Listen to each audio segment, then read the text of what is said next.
Arriving here in Jersey, fighting villains from afar.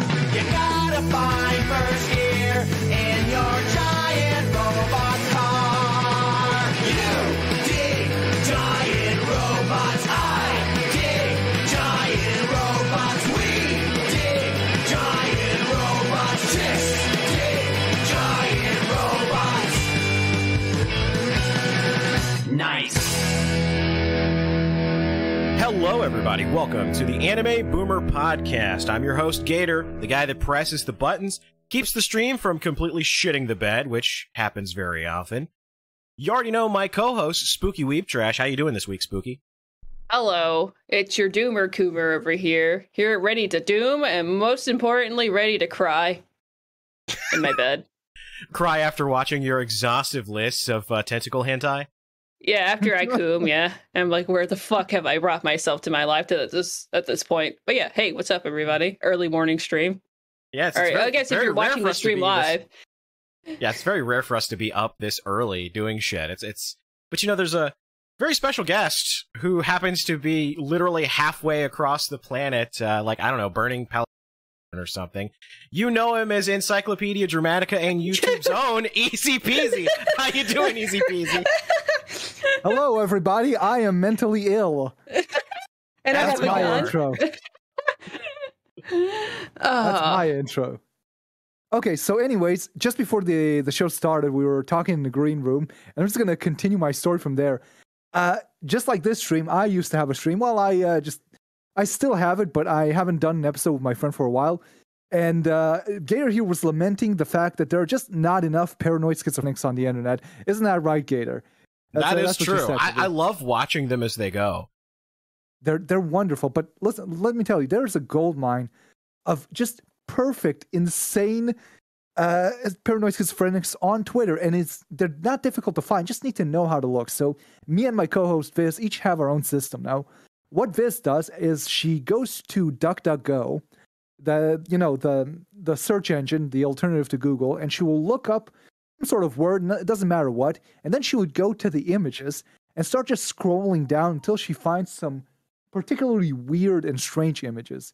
And then she goes and clicks those images and goes to their website, and usually when you do that, you'll find some really obscure website that does not appear on any of the search results with craziest, stupidest shit.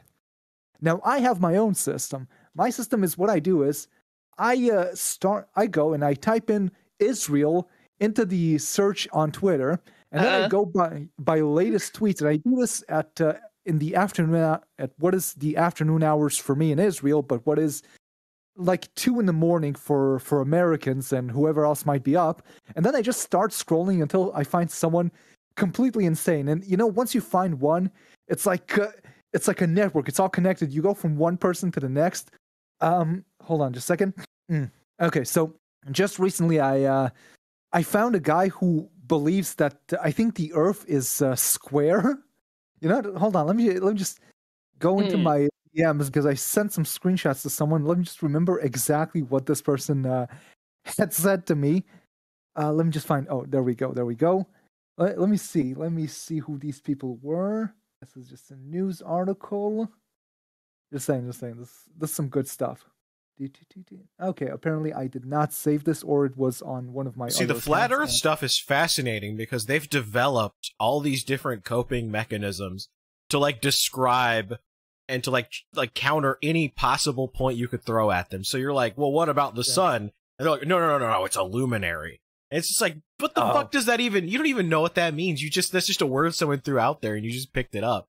Like, do they have really Luminary funny... does sound cooler, to be honest. So. I mean, admittedly, it does. You know what the flat Earth stuff reminds me of? When we were doing the streams for a while, we started looking at black cults, and I realized that the Black Hebrew Israelites were created simultaneously in different parts of the U.S. by different people. And one of the people who created it, one of the versions, believed that the Earth is square.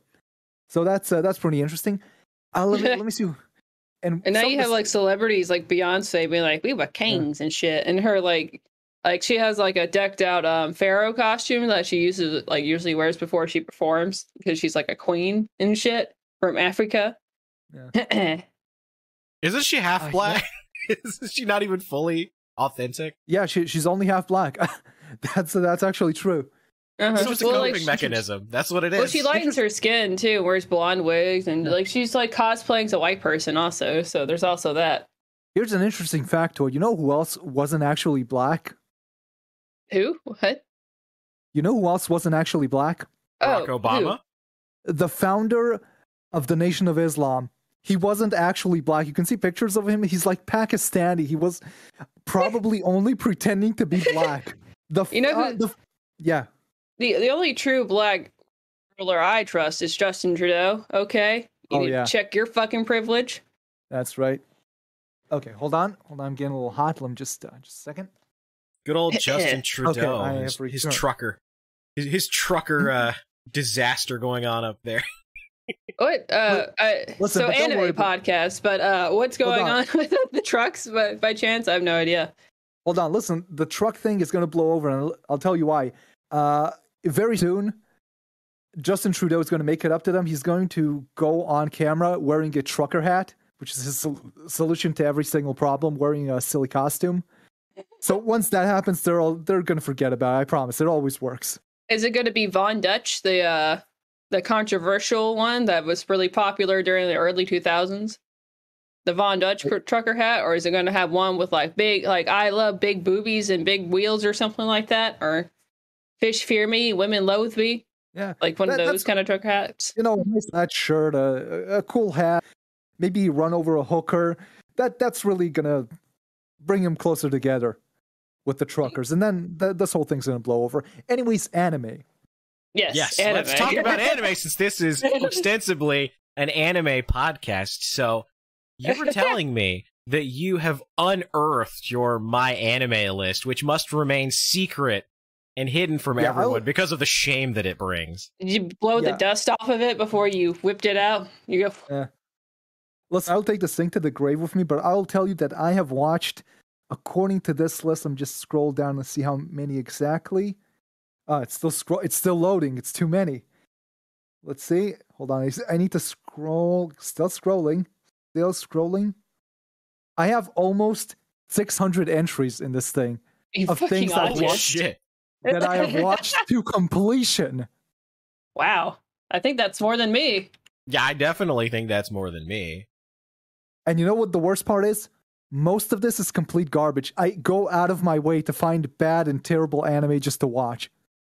If someone tells me that something is awful and unwatchable, I will go seek it out. Just to test your patience or just to laugh at it? Sometimes to laugh at it, sometimes just to torment myself for no real reason.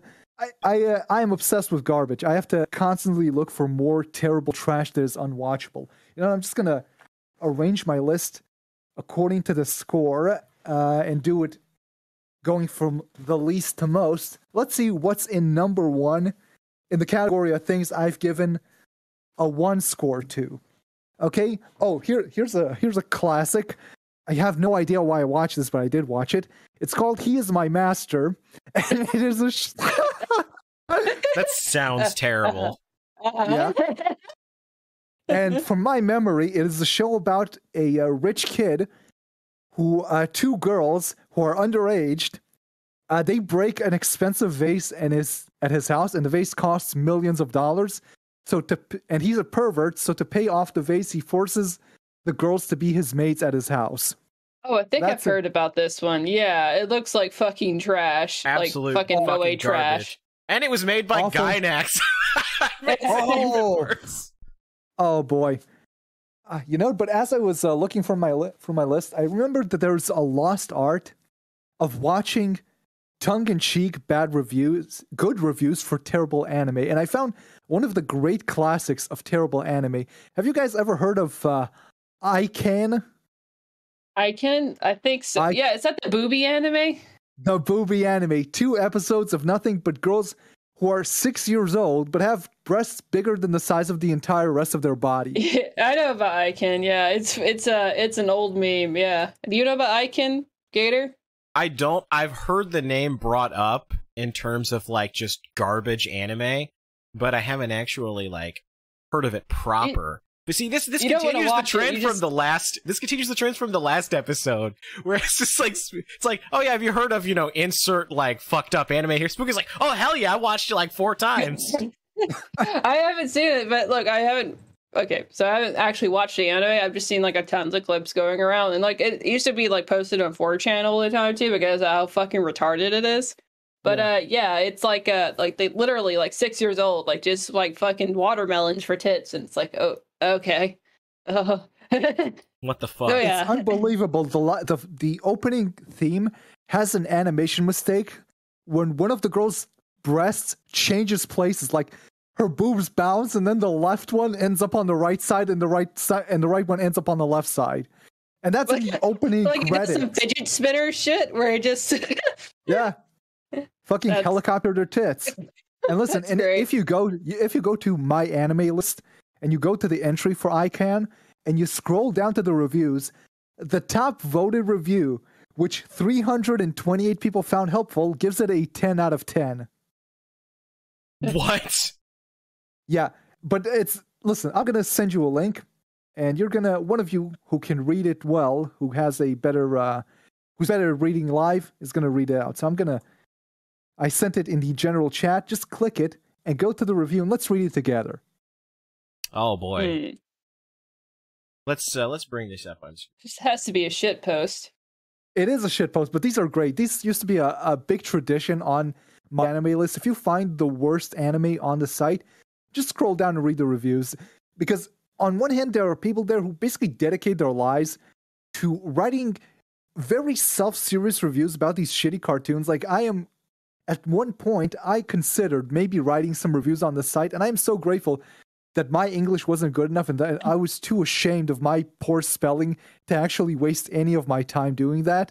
Because there are people here who must be mentally ill to spend so much of their times writing such serious fucking critiques on this fucking website about shitty anime which no one wants to watch. And then there are these guys who they find the worst crap they can find, they give it a 10 out of 10, then they write like 10 paragraphs explaining why it's actually great.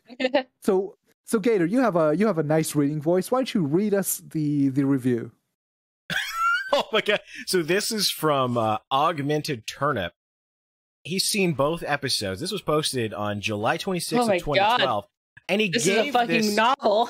This is like something Anitubers would write. Like I could just like sub him out for like Mother's Basement or one of the others. Yeah. Look, there's some specific kind of autism with the anime community, and this is one of it. Okay. This is like the Amazon reviews meme come to life. Yeah. It's great. So he gave us an overall rating of 10 out of 10. So this is what he says. He says, "At my job as a cashier, I sometimes use the downtime to watch the junkies and alcoholics that hang outside the church across the street. And sometimes I ponder how they manage to gather the money to fund their frequent trip to my store to buy cigarettes and alcohol, only to get distracted by a neurotic woman that wants to buy a pregnancy test. But anyway, the other times I used to reflect upon the finest entertainment I've consumed over the years of staring at a computer screen. Needless to say, one stands head and shoulders over the rest.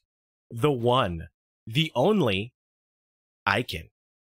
With a colorful cast of characters whose names I almost remember, and a plot that rivals the best that cinema has to offer, yes, even Rats, Knights of Terror. It's not hard to see that Aiken is a anime that defined a generation. Uninformed detractors might say something along the lines of, if you want a picture of Aiken, imagine a pair of breasts smacking into a human face forever, which would be unfair, considering the deep emotional, philosophical, and political issues that Aiken touches on, such as love, the role of women in society, body image, cross-dressing, and subtle imagery that could take weeks or maybe even months for your mind to digest properly. While many remember this terrific series for its truly magnificent artwork, and not to mention the realistic yet subtly sensual imagery, I personally feel that the story is what makes Aiken such a masterpiece. Our main character, Densuke, is a complex man in a relatable situation, struggling to prove his love to a woman suffering from chronic back pains because of her tragically oversized breasts, and to prove himself as something other than your run-of-the-mill playboy. He joins their secret club and enter a contest. I'm particularly fond of the famous yogurt slide scene, as I'm sure most viewers are. I will go into this more deeply later. The stakes are high, my pulse got high, the writer may or may not have been high, and it all adds up to a truly artistic spectacle unlike anything else seen in anime, cinema, or Dadaist art. Despite being a progressive piece of art, I can still follow some standard narrative conventions. Densuke has a rival to face in the competition. Our antagonist is thrown into the mix for a love triangle of sorts, the likes that many novels have probably taken inspiration from. Being a very forward-thinking series, I won't spoil the ending. It'll leave you shocked, surprised, and possibly even a bit aroused. I'll now touch upon my favorite scene in Icon, the yogurt slide, because it's filled to the brim and beyond with social commentary about human nature and the likes. To win the yogurt slide, the team must be touching each other or lose the game. Paralleling the hardships of life in a way that is both unique and touching, no pun intended. When we as a species lose our connection with each other, we fragment and eventually start fighting, and as such we lose the game of life. Fighting over things like oil, land, and different beliefs. Icon sees that the only way to win the game of life is to stick together through the ups and downs. Then we can all emerge victorious and finally evolve to the next level as human beings. This is the message I took most to heart and try to live by. It's a shame that in anime and cinema alike, women have been mainly shown as nothing but pin-ups and sex objects. But where Icon has earned most of its rightly gained acclaim is its sensitive portrayal of women, both in the writing and the artistic department, shunning the exploitative industry standard. In fact, the art is probably what most viewers will remember. Vividly animated and beautifully drawn in a way that would make Hayao Miyazaki positively green with envy. It draws the viewer in and never lets go, much in the same way a magnificent painting would. They say a picture is worth 1,000 words, but in Icon's case, I think 10,000 is a more realistic estimate. I simply can't recommend Icon enough, so go pick up a copy of it. Even the dub is fantastic, which many anime fans will say is quite a rarity. Our time here on Earth is short, and it should be spent watching the finest in entertainment. Thankfully, I'll be here to point them out. Thank you, Mr. What's his name again? Mr. Augmented Turnip. Thank you, Augmented Turnip from 2012. Almost a decade ago. 328 people found this review helpful. Almost a decade ago. Holy shit. That was a decade ago. Oh, God, I feel decrepit. Great stuff. You want to see what other god-awful anime I've watched just because they're awful? Let's see what I'll say. Oh, this brings back memory. Pedo-San. No, not with a D. Not with a D. Not pedo. Peto, P-E-T-O. Oh, P-E-T-O. No, not pedo. Yes, please. I did not watch a show called Pedo-San. Anyways, this brings back memories because it's probably one of the first anime I've ever watched that wasn't already shown on TV, and for the life of me, I don't remember why I watched this, but this was my introduction to anime. Like, I watched Pokemon and Dragon Ball Z and Cowboy Bebop on television, and then I said, I'll find something else to watch. The anime world is filled with art of this level of quality. There must be things on the level of Cowboy Bebop worth watching on the internet, and for some reason I decided that what I want to check out to see if it rises to the level of Cowboy Bebop was Pedo-San, which the plot of which I could not understand and was actually painful for me to watch, and I have repressed all memories of this show in my mind, and to this day I have no idea what I watched. Let's see what else I have here. Six Angels, positively the worst thing I've watched in my life. Completely incomprehensible. Let's see what I got here. These are things I don't even remember watching. Ooh, University Girls, Special Counseling. A piece of hentai anime that is so bad it looks like it was made on construction paper. I found this by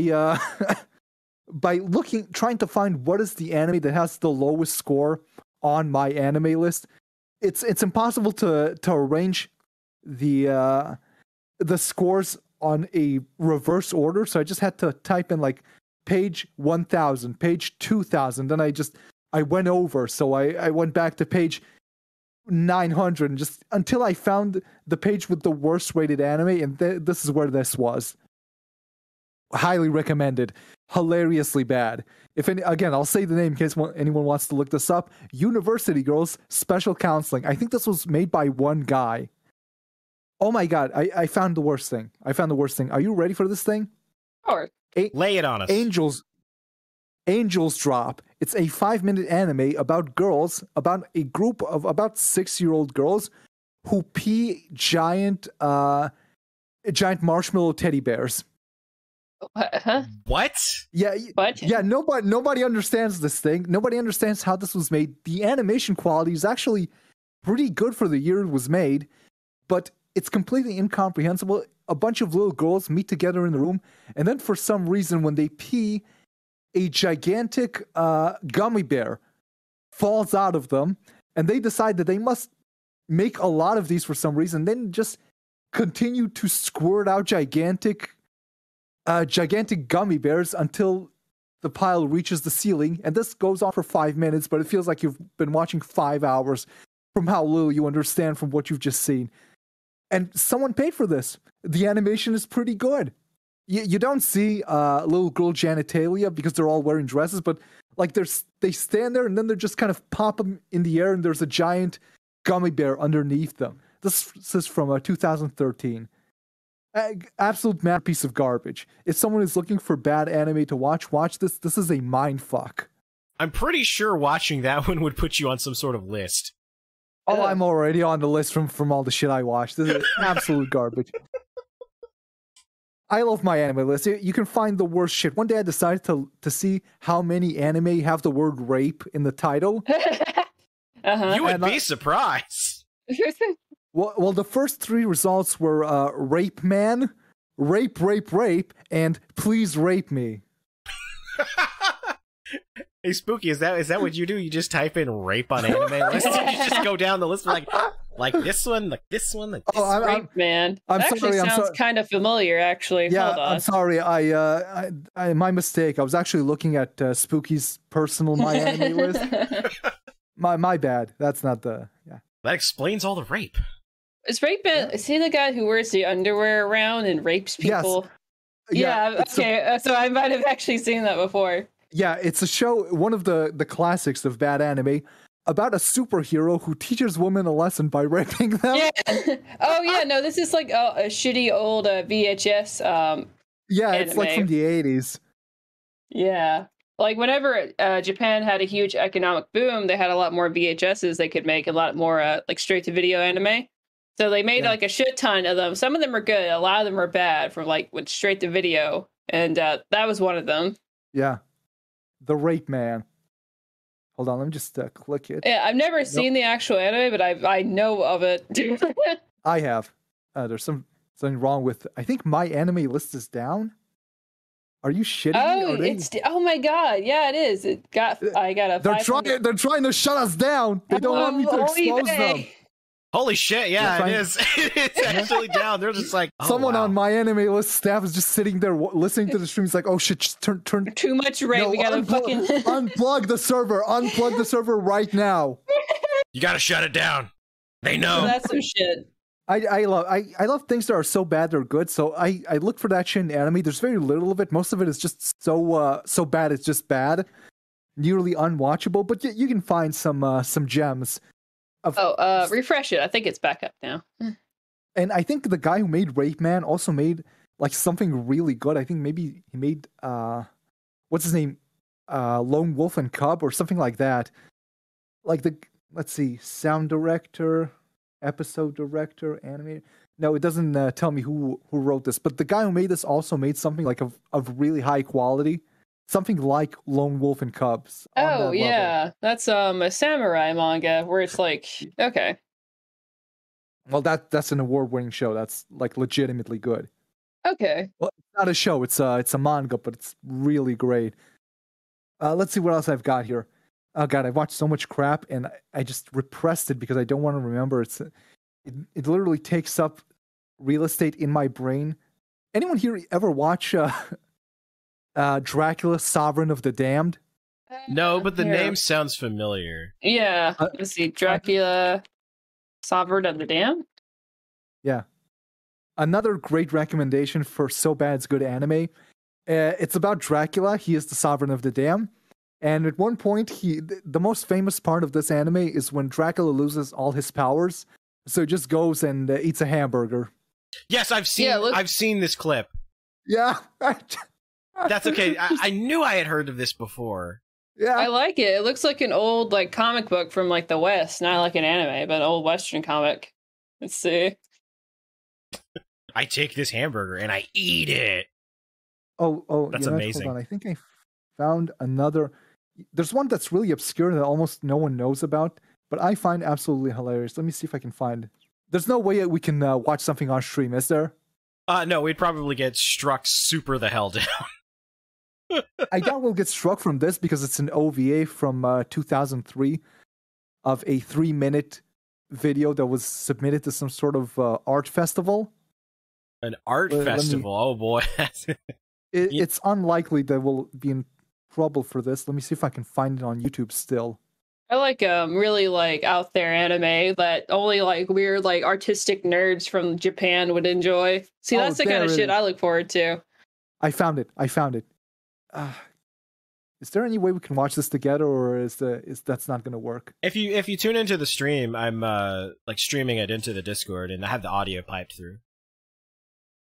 Okay, but they won't be able to see the video, will they? Oh no, they can see it on screen. Yeah, I can just pull it up on screen. Okay, could you give me a link? Oh, all you have to do is just go into the Discord, because I'm looking at my webcam. You have to click on his little icon. It's got a little video. You click on that, and it'll show you what he's streaming as. Yeah. Let's see the video. Wow, what a boomer. I didn't know that. Well, I mean, this is the Anime Boomer technology. podcast, so... Okay, here we go. Here, I found it. Okay. I'm legitimately not good with computer. How did this get here? I'm not good with computer. Fun fact, I almost did that fucking joke in my my college newspaper, but they vetoed that shit. It was a damn shame. It was so fucking funny. Watch this and prepare to have your mind blown, okay? I've sent a link in general. Utsu Musume Sayuri. Digital Hollywood? Don't worry, it's basically in English, although it's hard to call what's being said there English, but give it a shot. All right, let's pull this up and see, like, how fucked is my channel? Let's pull this up. You guys are going to love this. Oh, we had Jim on last week, and now we have EZPZ on this week, so... They're just going to permanently age restrict my channel at this point, I think. Let's see. I haven't sent the N-word yet. Usually that happens in the first 5 minutes that I'm on a stream. Fair point. Let's see what this is. Utsu Musume Sayuri. There's an alternate title for this. Let me just read it out. A little loud. The Striking Daughter Sayuri. There it is. Uh-oh. Don't worry. That's not what you think it is. Oh, no, it's not what I thought it was.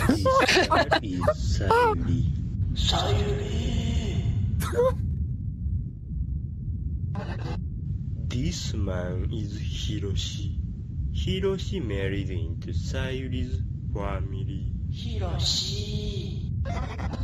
This creature is Sayuri's mama. Mama. This creature is Sayuri's papa. Papa. There's 3 minutes of this. This looks like a cursed PS1 game. Holy shit. Yeah, it does.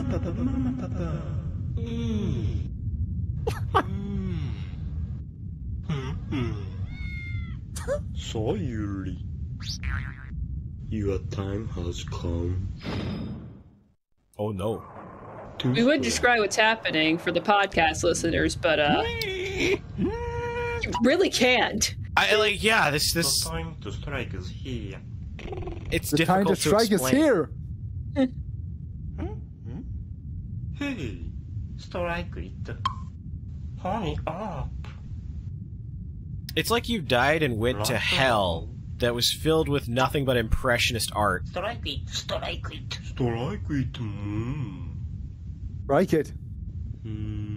Perhaps I'd like to strike it. Yes. Yes. Petton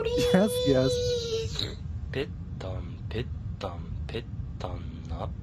Please, strike me. Uh-oh. What the fuck?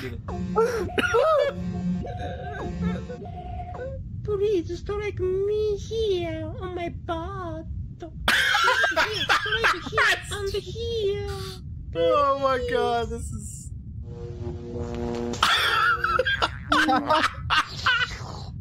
It will be wonderful. Yes. We didn't bomb Japan enough.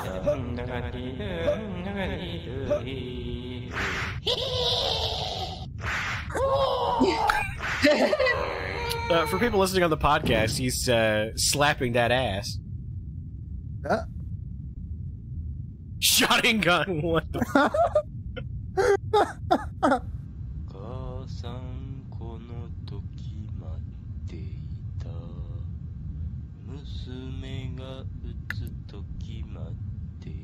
I'm so That's glad like a this ends Japanese with lullaby. Traditional folk song. Yeah.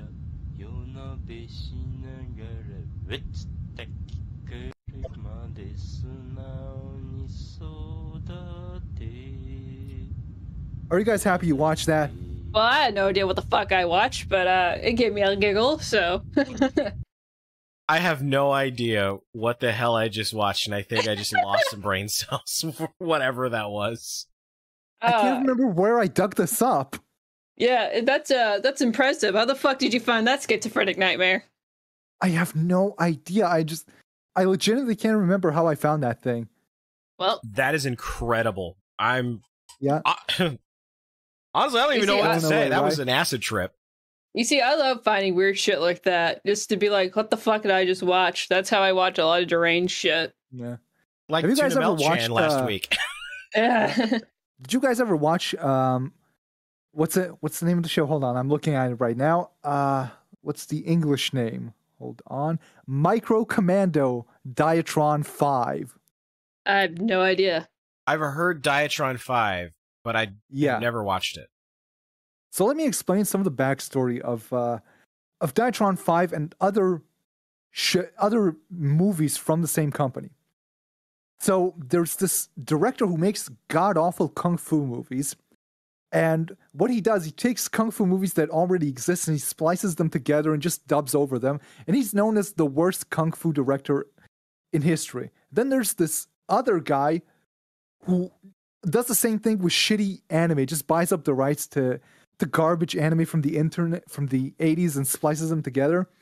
And somehow they got together and made a bunch of movies like Diatron 5. And just, again, if anyone is listening to this and wants to watch things that are anime but are so bad they're good, look up Diatron 5 and other things from the same creators. Just unbelievable. It's a Mac anime where I don't know how to explain this. It's a robot, and they take the robot into some lady's body, and there's an entire other universe inside her body, and someone's trying to take over the universe. Just complete trash. Let me see what else I got here. This is taking me back down memory lane. I have not looked at this list for years, and I am ashamed of the shit I watched. Like, whenever I'd say something that sounds really bad, I'd go out of my way to find and watch it. You're getting some hella bad post-nut clarity right now, going through your fucking MyAnimeList. I have a bad habit. When I start watching something, I have to continue watching it and finish it, even if I hate it. So sometimes I would watch one episode of something and I think to myself, God damn it, this is unfucking watchable. Oh, there's 12 more? Okay, I'll watch that shit too. That's how I ended up watching a show called Chubra, which is a show about a group of middle school girls who have body image problems, and the show is entirely about bras. Like, one of them is obsessed with bras, and she goes around talking constantly about her bra and shopping for bras. You don't see any nudity. It's fine. Don't worry. It's not like a porn anime, but it's something that was clearly made by someone who is obsessed with bras. A lot of anime are like that. When you watch it, you start realizing that this isn't just a vehicle for someone to talk about it's not just a vehicle for the plot. it's a vehicle for the author to talk about something that he has a horrible fetish for. And so the show becomes obsessed with something really, really specific and terrible. This is something I watched in I think I was still in middle school when I watched this thing. Absolute garbage. Don't know why I saw that. But once I saw the first episode, I had to watch all of them. I think they were talking about it on 4chan about how bad it is. And the moment I heard how bad it is, I had to go and find that shit. Let's see what else is here. My God, I am regretting every moment of my life for having watched. God, what is this shit? I don't remember watching a lot of these. Oh my God, I found I told you about Pedo Pedo-san. I found another anime, which was the second. I don't know how I got gravitated to this. The second anime I watched of my own accord after discovering anime. It's called Midori Days, and it's about a guy who wakes up and finds out that the girl he wants to fuck while he was asleep became his hand. Oh, I love Midori Days. Oh, it's great. Of course you do. Of course he's do. She's on his fap hand. Yeah. Yeah, the hand he uses to jerk off has become a girl he wants to fuck. And it's a romantic comedy. Such a weird anime, but yeah, he's like a delinquent. He's a fucking bully, and then she just one of the days he just wakes up and there's a fucking girl on his right hand that he uses to fap with, and then they somehow fall in love with each other. You know what? I suddenly remembered why I watched these things. When anime just started getting into Israel, a lot of people were making fan sites. It was really easy to make a fan site. There were sites where you would go and they would let you make your own fan site. So there were tons of anime fan sites where people who had no idea what they're talking about would make their own website to talk about how much they love anime. And almost all of them had their own list of anime you should watch. And I would just find something that has a title that's appealing to me, that sounds interesting, and I would go watch it.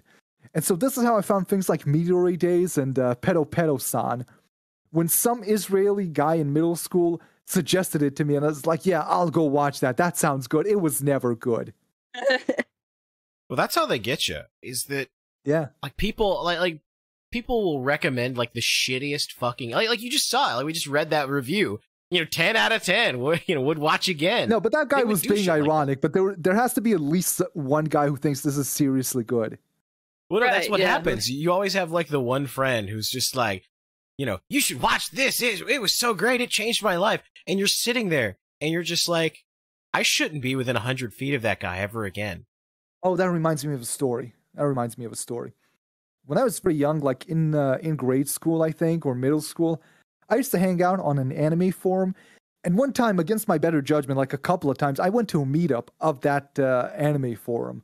I should have known better. But I met a guy there who, I think he was clear, he was too young to be a pedophile, legally, but he was clearly a pedophile. He ended up publishing a book of poetry, and because I knew him, I knew what the book of poetry was about. It was about an underage girl he really wanted to fuck. It was all love poems he wrote for her.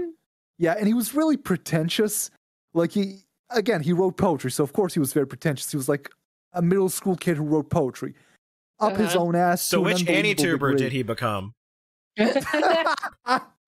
Listen, I don't want to talk about Mother's Basement anymore. Let's just forget I brought it up.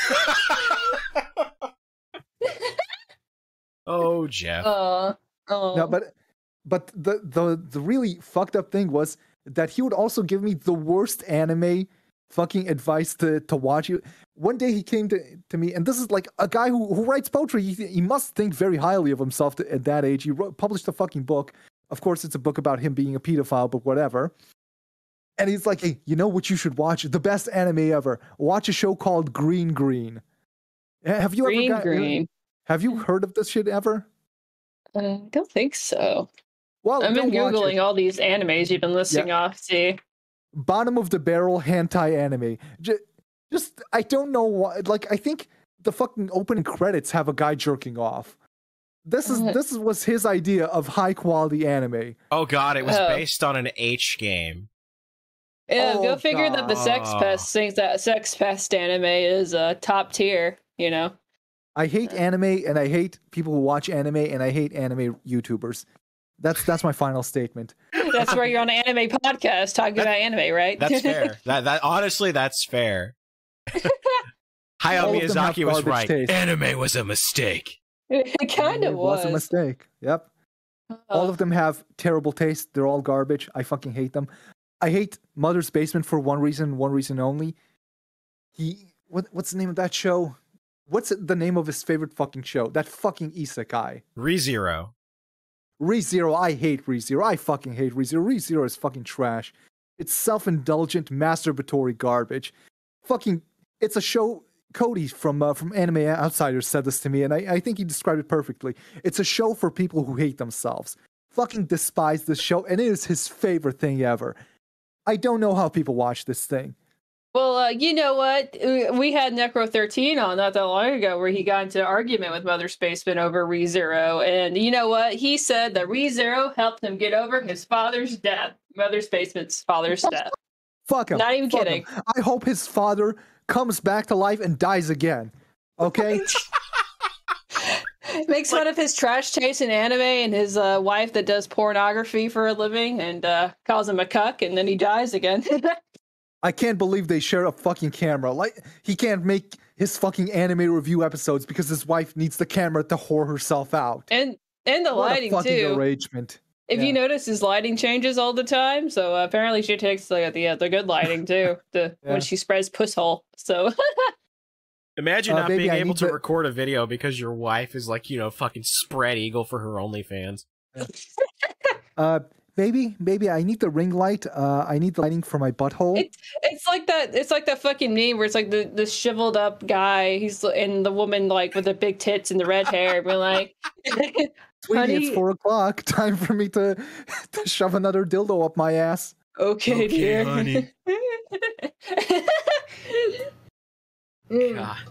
Like, how do you wants to just listen to live me with talk? yourself like that, honestly? Like, I don't understand how he takes himself so seriously. Oh no, it's virtuous. Like he's gone on rants about this time and time again, where it's it's better for the both of us. Even though he could very well have enough money where they sustain on their own, right? And they live in like I think one of the more expensive cities in Canada too, right? So they live in an expensive city. He could very well pay for the rent and all the bills while they settle down. But no, he's like, no, it's good for both of us that she also makes money. Because he's obsessed with money, even though he says he's like a communist, right? No, he's obsessed with money. He loves money. Well, that's how all internet communists are. Just look at Vosh. Great example. They always say it's like, money is the root of all evil. Capitalism is bad.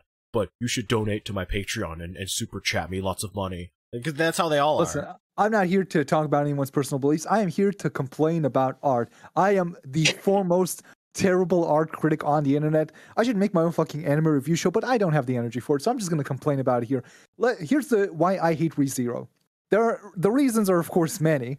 It is an insanely self-indulgent show. There's this entire arc, and this is what I hate most about this is Mother's Basement favorite arc, where the hero needs to go, and he needs to go for these trials, and the person who's giving them this trial transports him back to the real world, like through an illusion. We can see the mistakes he's made in his life before moving to the new world, blah, blah, blah, blah, blah. And it's so fucking tedious. He goes like through the life of the character, but it's clearly the life of the author. Like, he complains about things that happened to him in middle school and things that happened to him in high school, and talks about, like, it's very, very specific, a very specific relationship between the character and his parents. A lot more effort is put into this than into the characterization of any other character in the show. And then you realize this isn't characterization, this isn't writing, this is just the author just navel-gazing about his own personal life and whining about things that happened to him in high school. This is garbage. That's a lot of isekais though, where it's like, oh, if I just like killed myself, or because I'm a lonely NEET who hates himself, then I could just be resurrected and, find like a better life, and that's a lot of themes of modern day isekais. It's just like, yeah, I guess to some degree, a lot of them have a little bit of this element. It's in them too, waifu but bait and wishful thinking about how they wish their life could be. That's kind of the draw of isekai. Yeah, the wishful thinking part is the wishful, not wishful thinking, wish fulfillment. Wish fulfillment, is pretty terrible. I kind of like how I got reincarnated as a slime because it's so fucking shameless. Thank you. Someone else who appreciates the absolute shamelessness of Tensura.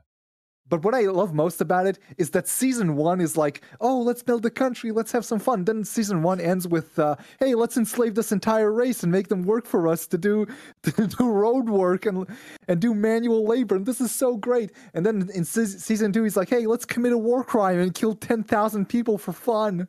Oh, just wait till season 3 where they introduce their new greatest ally who secretly controls the world.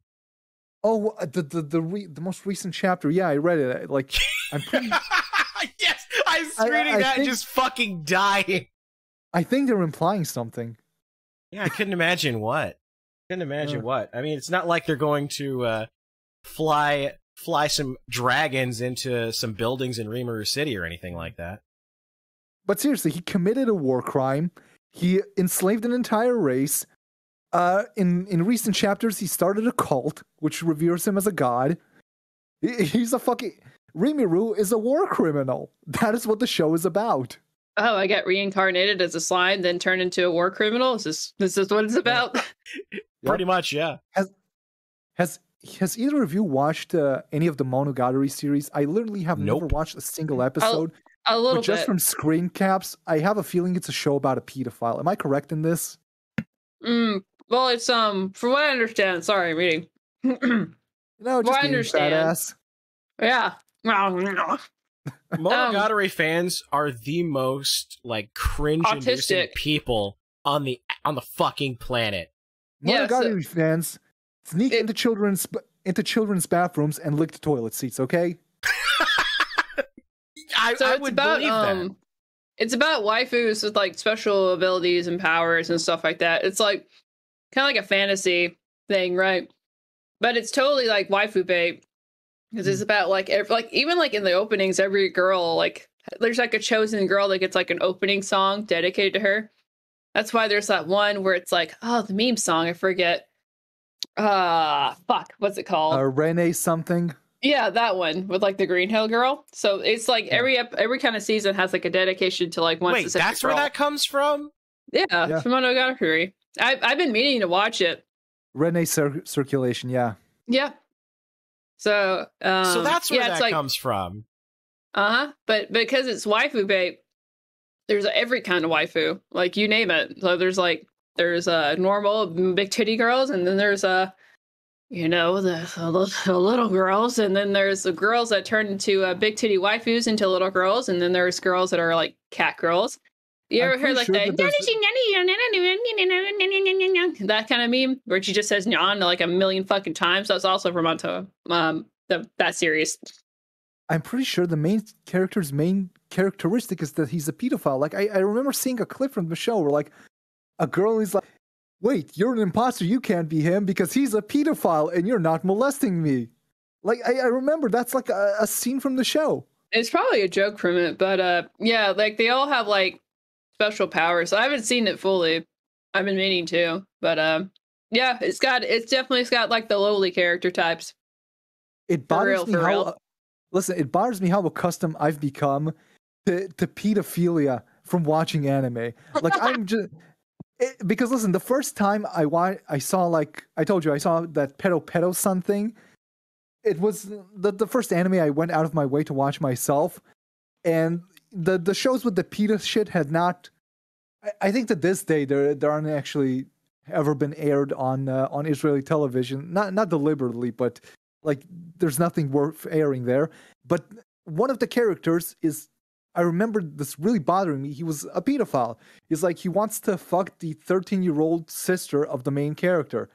And the first time I saw it, it was unnerving. It was like, wait, this is really gross. This is weird. This character is a pedophile.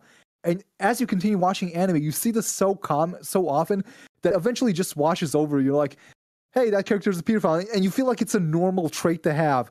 Like you've gotten so accustomed to it that it doesn't even surprise you. It needs to go super pedophilic to bother you at this point. Like I watched, what's his name? Into the Mid and Abyss.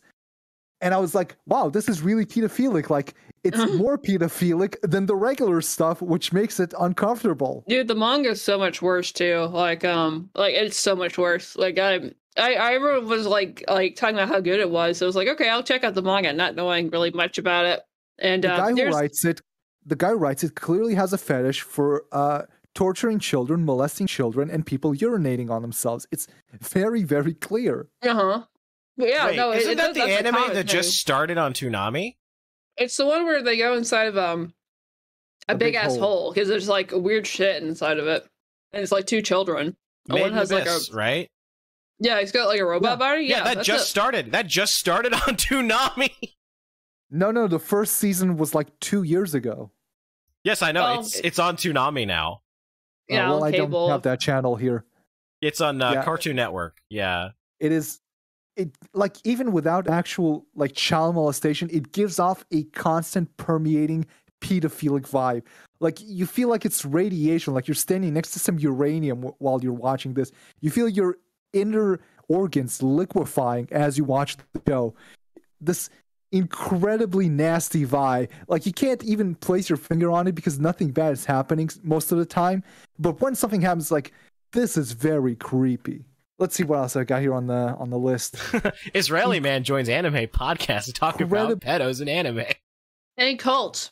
And schizos. Yeah, listen. I fucking hate the discourse around anime on the internet because not only will people tell you that that good things are bad, they'll also tell you that bad things are good. And it's very politically driven to the point where I hate everyone on either side of the debate.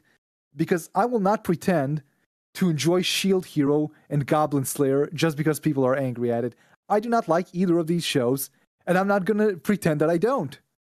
Listen, I liked Shield Hero up until a certain point where they got like they introduced some like one of the main girls' his best friend that was never talked about before, and I was like, okay, this is going fucking nowhere, and so I dropped it. And Goblin Slayer, I kind of found it kind of boring after like the first episode where they.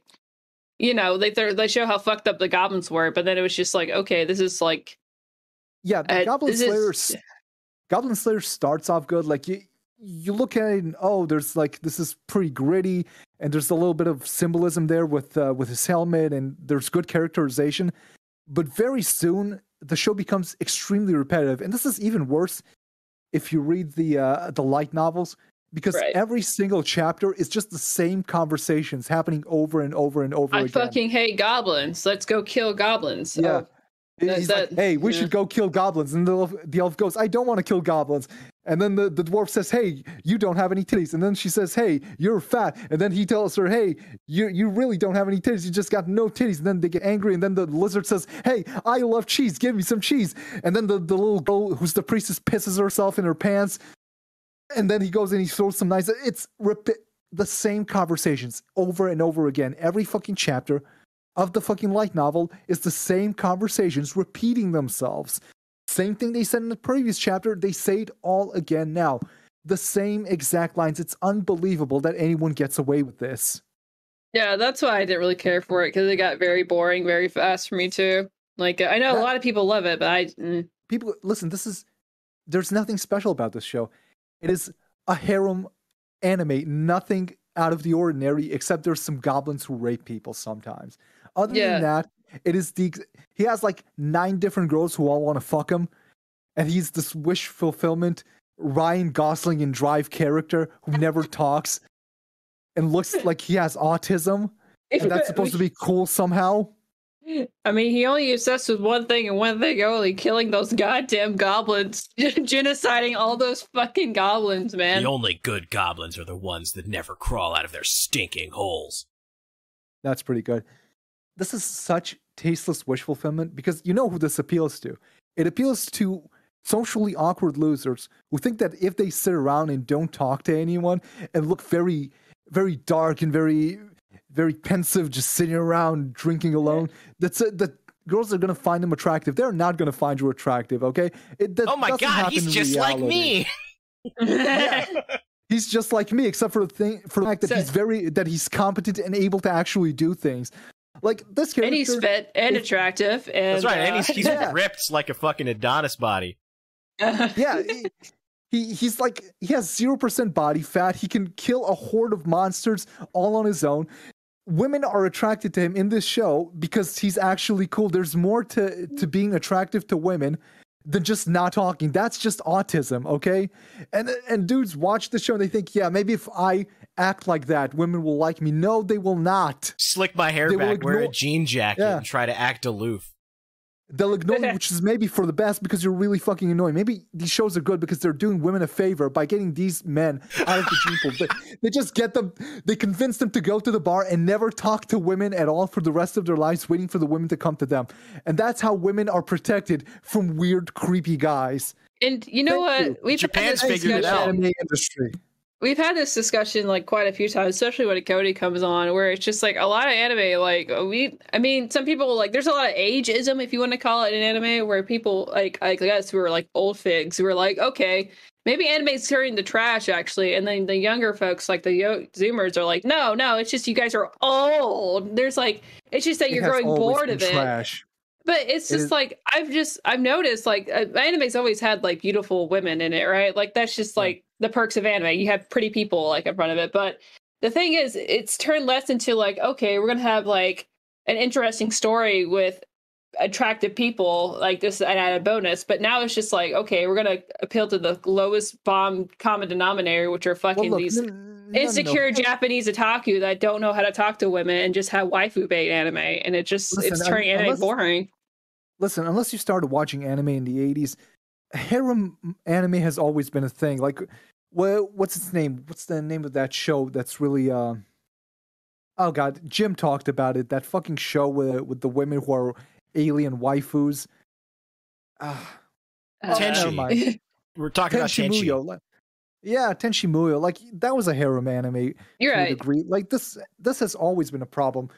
But anime goes through trends, and I really hate the current one because it's getting worse and worse. You invited me onto the podcast to talk about this because you saw my tweet about it, so I'll just talk about that. Like, after Evangelion was really popular, there were a lot of Evangelion clones for a while, and now that Sword Art Online was really popular, there's like have been years of Sword Art Online clones. Like, they're not clones, but what they're doing is they're taking a setting and they're exploring that setting. Like, there are some original ideas, some of it is trash. And the new fad is clones of essentially Bully Master Takagi-san. You guys know what I'm talking about? Oh, that sounds kind of familiar. Would you say Bully Master? Bullying Master Takagi-san. It's that show about the little girl who bullies not the smug anime girl, that has all the anime profile pics. The guy, no, but the one with the really big forehead. So that's the one who started it all. And after that came Uzaki, and then there's Nagatoro, and now there's this dress-up darling thing. And it really bothers me how these shows degenerate. Like, these shows started off as girl bullies slightly insecure boy, and then it's kind of a romantic comedy. But now the most current one, the dress-up darling one, if either of you have watched any episodes of that, I've definitely heard about it. It's definitely getting its rounds on Twitter. Yeah, yeah, it's a woman who is sexual predator hones in on guy who is clearly autistic. Like, it's getting worse with every iteration of this. It gets worse. Takagi-san was fine. The girl was cute. She was kind of bullying the boy. It was a romantic comedy. Fine. And then they made Uzaki-san, where the guy is clearly antisocial. She comes up to him and is like, hey, let's go hang out. And he's like, no, fuck off, leave me alone. And then she comes back again, no, let's go hang out. It's like, no, fuck off, leave me alone. And he's literally me. Yeah, he's literally me.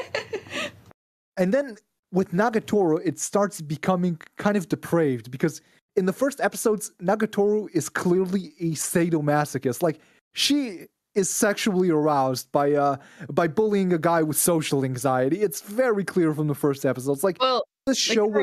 The guy who made the original manga was a fucking hentai artist before, so that's a lot of manga artists were like fucking hentai artists. Yeah, I have a feeling this show was intended at first to escalate into hentai, and at some point just kind of gave up the idea. Like, at first she's literally horny for bullying a guy with a mental illness, and then he decided to make this into a romantic comedy. And now the latest show is the guy who's obsessed with making dolls, and then the chick who won't stop getting naked in front of him coerces him into making her costumes.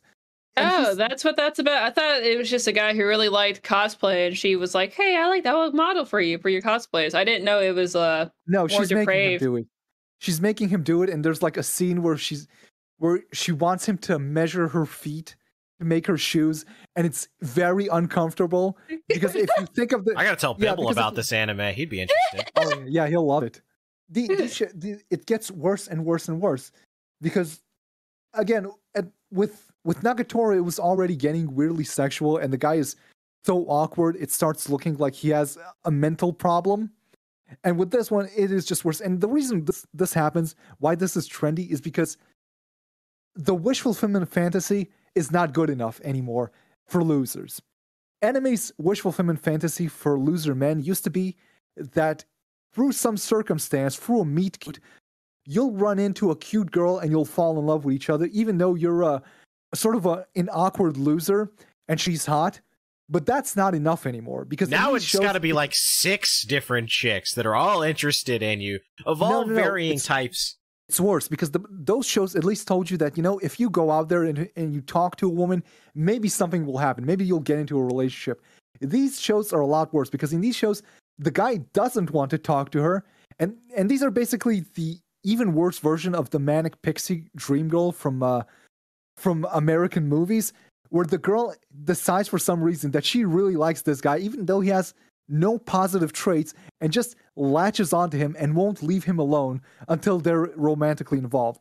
Like, this gives the worst fucking advice to men. Like, it tells them, if you're too much of a pussy to even talk to women, just sit there and do nothing, and eventually a woman will come along who, for some godforsaken reason, decides that she really wants you, and even if you reject her outright, she will not stop flirting with you until you decide to fuck her. And this is what it's teaching men and anime losers in the West. If you're, it used to be trying to tell them, giving them the fantasy that maybe they'll meet a girl if they go out and talk to them. Now it's giving them the fantasy that even if they reject all women that come into contact with them, trying to look cool or because they have some sort of mental problem, things will still work out. A woman will find them and will desperately want to suck their dick. It'll just happen. Just wait for it. But again, maybe it's for the best because maybe it keeps these guys away from actual women. So maybe it's fine. Yeah, it's just, I don't know, man. Like, it's just, I mean, obviously, anime is very appealing to autistic people, but like, I don't know, man. Like, it's very, it tries to appeal to, again, the lowest common denominator of these like sad, pathetic weebs who like just want to jerk off and not talk to people and like, you know, not get a job and or improve themselves. Like, literally, it's appealing to NEETs. And if they do have a job, they usually have a shitty, wagey, cagey job, and they just want to spend all their extra money on like their anime figures. And their dakimakuras, yeah. Mm-hmm. I have no idea what kind of person buys this fucking plastic crap. Once you're at that level, there's no hope. Fuck you, that too. You buy that shit, don't you? Just looking over at my Gundam collection over here. I've got I got a few of Supersonico. That's my biggest collection. Can you guys explain Gundam to me? Because I have a feeling that Gundam is like Warhammer 40k, but for Japanese people, but I don't know what either of those things are, so I don't understand that analogy either.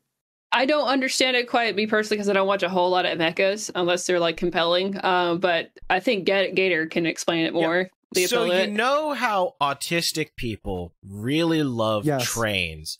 Well, replace train with giant fighting robot that commits war crimes, and you basically have what's so appealing about Gundams.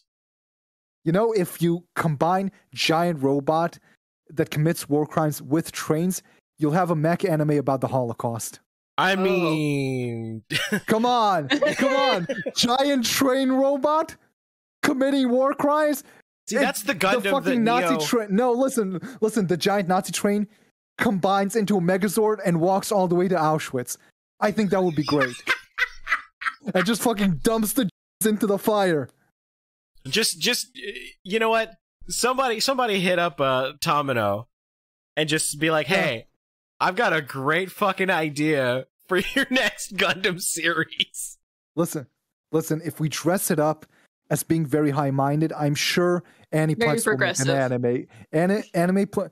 Aniplex will definitely make this show. We just got to tell them that there's a hidden meaning behind this, okay? Just I'll write a script. We'll figure it out.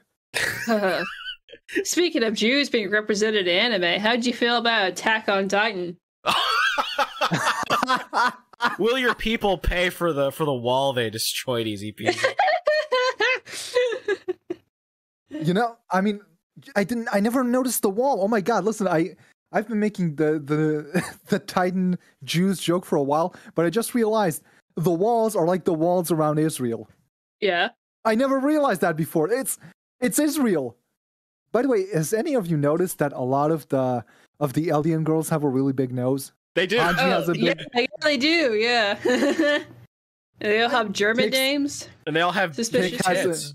Pick has a big nose. Hanji has a big nose. They all have big noses. I wonder if that's a coincidence. A coincidence? Echo. They just love the smell. They love smelling things with their big fucking honking nose, right? Like the blood of their enemies, for example. Listen, I thought it was all jokes until I noticed the nose thing. But yeah. That's usually how it works. Has either of you ever watched Azumanga Daioh? Yes. Yeah, I love Azumanga Daioh. Okay, here's my recreation of the end of Attack on Titan. I wish Hello, everyone. I wish I were a bird. Chio's dad, but instead it's like Aaron's face on it. I wish I were a bird. How'd you feel about the cuckbird ending? Or he's literally a cuckbird. I haven't read it yet, but I was unable to escape the spoilers. Not that I care. But yeah, now I know the ending. He turns into a fucking cuckbird. He turns into a fucking pigeon. Not even like a graceful bird. A one that hangs around your city and shits everywhere. Fucking pigeon. Can he turn back, or is he just stuck like that? I think he's just stuck as the pigeon forever until he dies. God. Jesus Christ. The best part is, like, the guy that he fucking hates the most gets with his girl, John. He fucking wins. They're like tall. I turn myself into a bird. I turn myself into a bird, Mikasa. I'm Bird Rick. So it needs to be like the John wins, but with Aaron Hansen with the just with Attack on Titan, and it's John #1. You know that song, John Wins? Nope. Yes. Yeah, John Wins. I don't know if you're familiar with Game Grumps lore. I have never watched it. I watched JonTron, but I've never watched any of the Game Grumps. Not interested. I don't play video games, so it doesn't appeal to me. Oh, okay. You don't play video games? I do not. Oh, I see. See, Spooky and I watched a lot of Ego Raptor shit back in the day, and that's what got us into JonTron and Game Grumps. There was a period of time where that content was some of the best shit on the internet, because it was just two guys making as many jokes that would today get you banned from YouTube as possible. Yeah.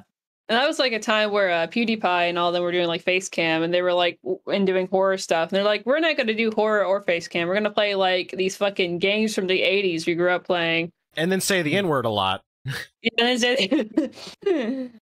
Well, the trick to doing that is being actually funny, because there's a lot of people who did that and were complete crap and no one liked them. The only sort of show of this nature that I watched on YouTube and enjoyed were the guys who made Retsu. The original Retsu. Yeah, they're pretty good. They're actually witty, so they're actually enjoyable to watch. But eventually, they just stopped making videos, so that's unfortunate.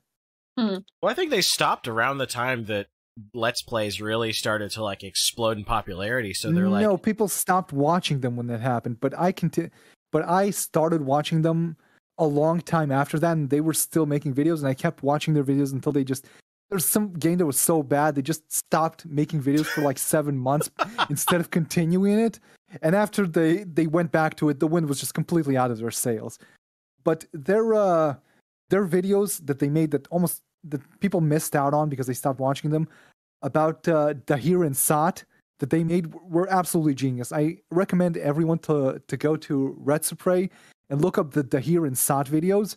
Dahir and Saad is some sort of Turkish company that makes fake demo videos for projects that they are looking for funding to build, and it's completely insane shit that has no chance of working, like building a city, an entire city, like by dropping shit from helicopters, and like they make videos of the technology that they want to make, but the technology does not exist and could never possibly actually be built, and they're just looking for investors who are stupid enough to pay for that shit, like a restaurant that's entirely robotic, or a supermarket you go into with your car. Like, it's stupid ideas.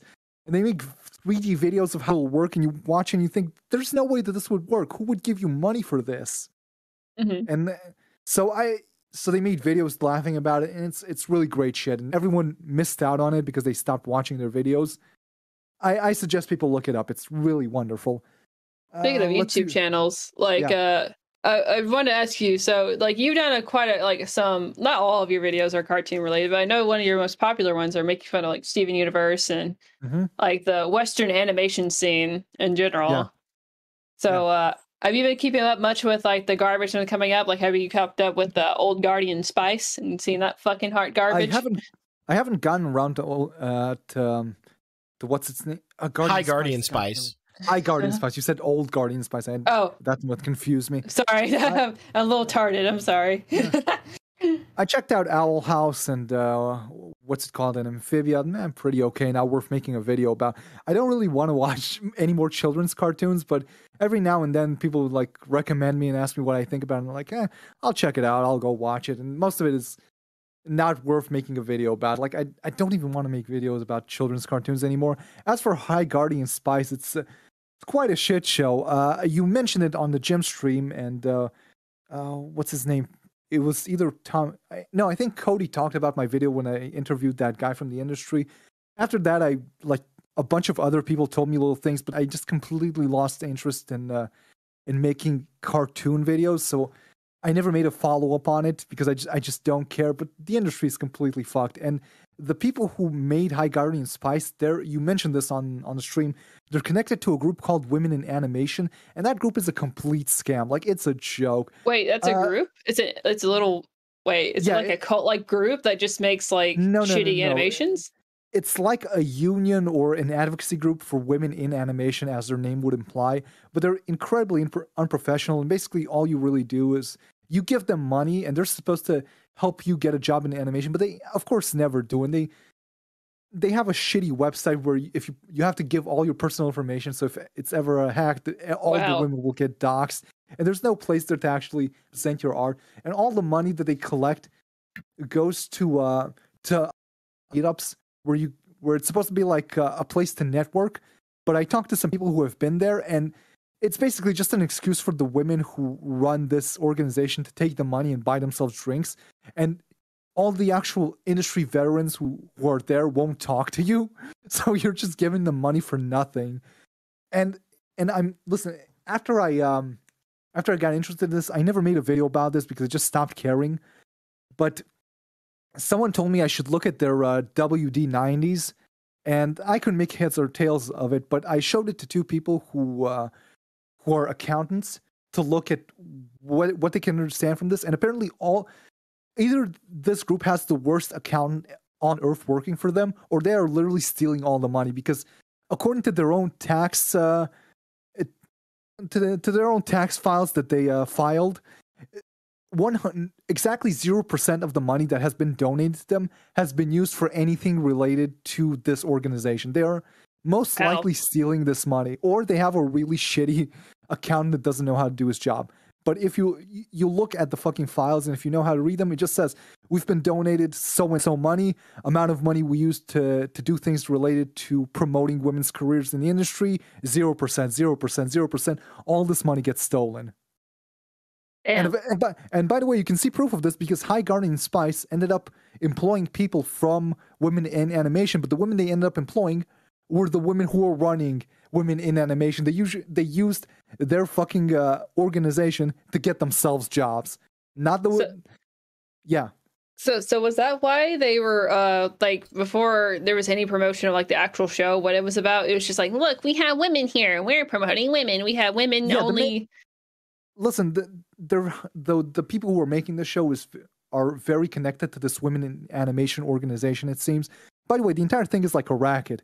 They used to have a page on their website where, and you can't find this page anymore. I went through all the iterations of the Wayback Machine of their website when I was thinking of making a video about this, to just look at, trying to understand the history of this organization.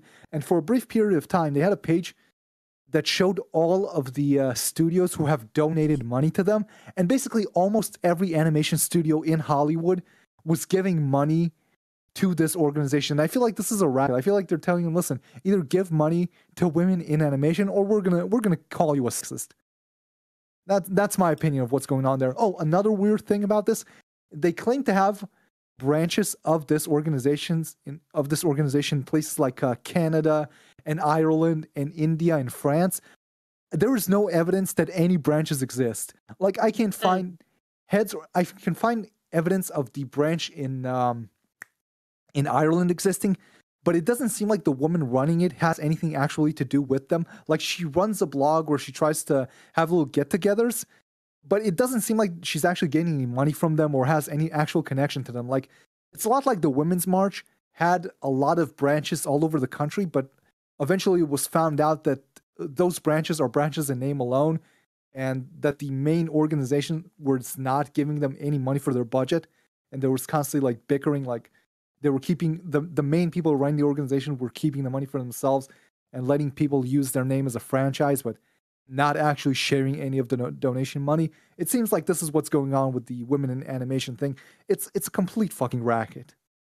I mean, go figure, right? I mean, that's a lot of organizations like that, right? Where it's like they'll have like some kind of, I guess, for lack of a better word, like social. Garbage. NGOs are garbage. Don't even get me started on that. Yeah, well, anything that has like, well, any kind of organization that's like only supposed to promote people, like a certain demographic of people, into an already like established, let's say, industry like animation, it's bullshit. Like it never works out. Always if ever. a scam. Do not give these people your money. Do not, like, if someone's interested in animation, I would suggest joining this organization, but not actually donating to them if that's possible. Hell, because it's gonna be good for your cred, but it's not gonna be actually good for you. I mean, the most successful animators that I know that I've seen are people that were like, they've been animating for like literally a decade, like on Newgrounds or whatever, and they just like. The big irony is that for all the moralizing, how well you do in the animation industry depends on how long you've been there. Like, you can get fired for the stupidest shit, but if you've been working a long time and you're a big name in the industry, you can get away with anything. Like, what's his name? John Cristofalusi? Is that his name? The guy who made Ren and Stimpy? Everyone knew he's a pedophile. I had people who used to know him who told me, listen, everyone in the office knew he's a pedophile. People helped him cover it up. And all of these people still work in the industry. Everyone knew he was a child molester. Everyone. He didn't hide it. He'd go around showing people child porn on his fucking phone.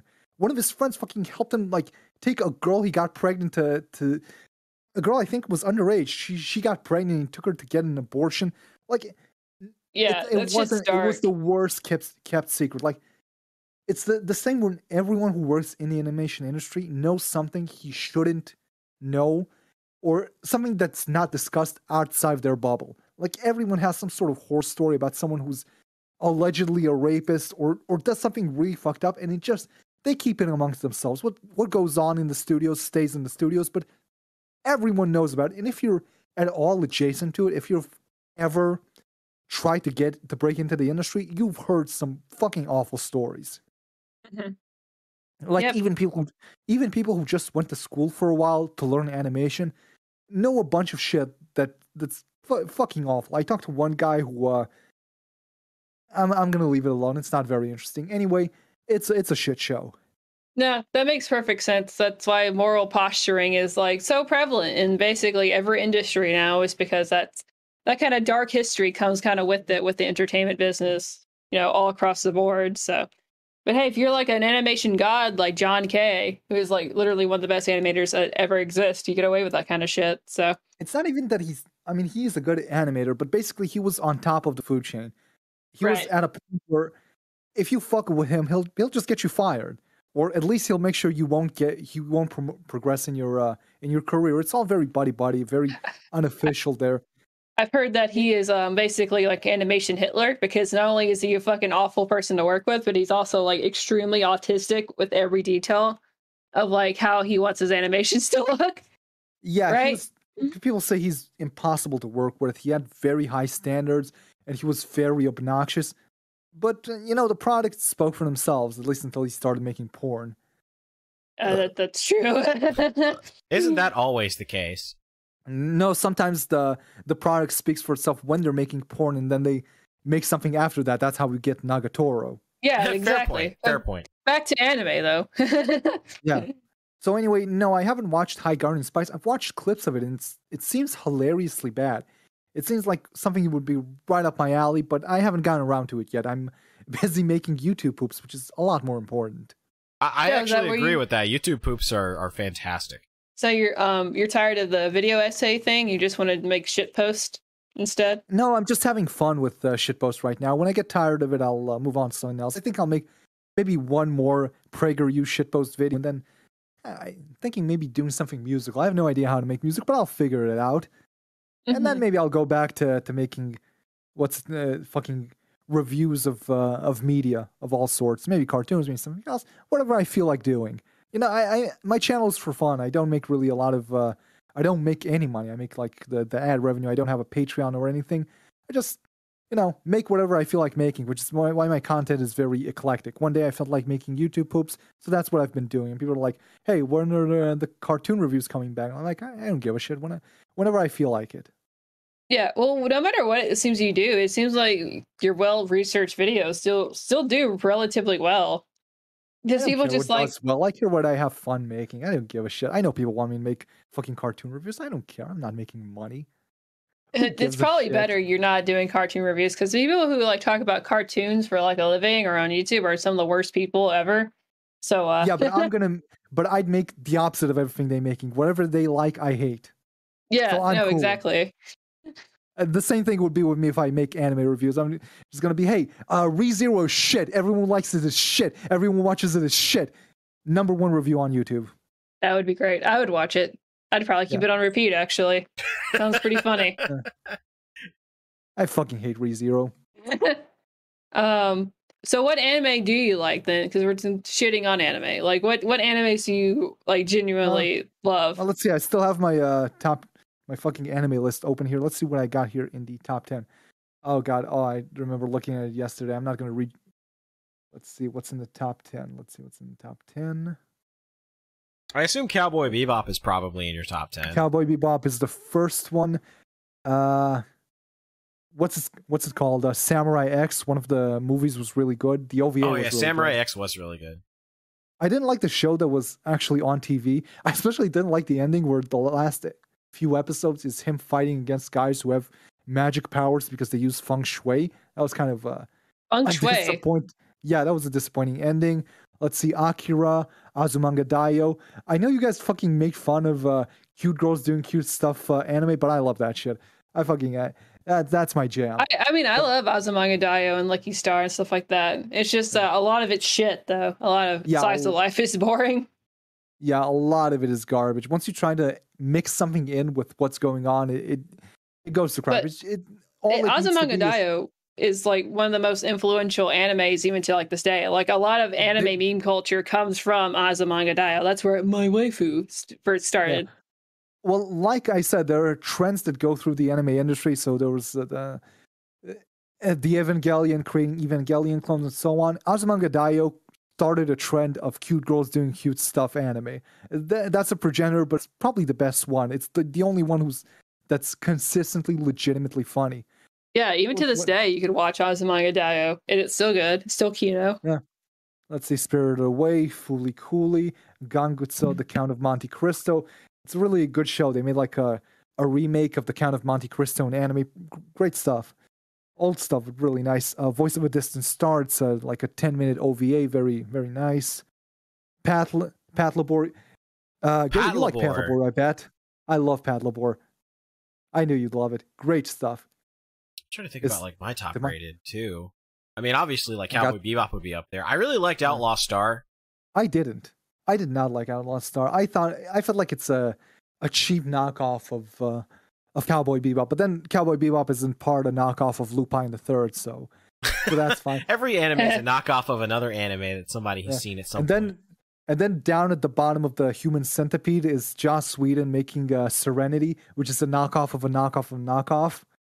Serenity is a knockoff of Outlaw Star. Oh, is it really? Yeah, like he copied several scenes. He stole like ideas. It's Outlaw Star. It is literally Outlaw Star. If Josh Whedon has literally raped anything good, well, anything slightly good about like Marvel movies. Now they're just fucking shit.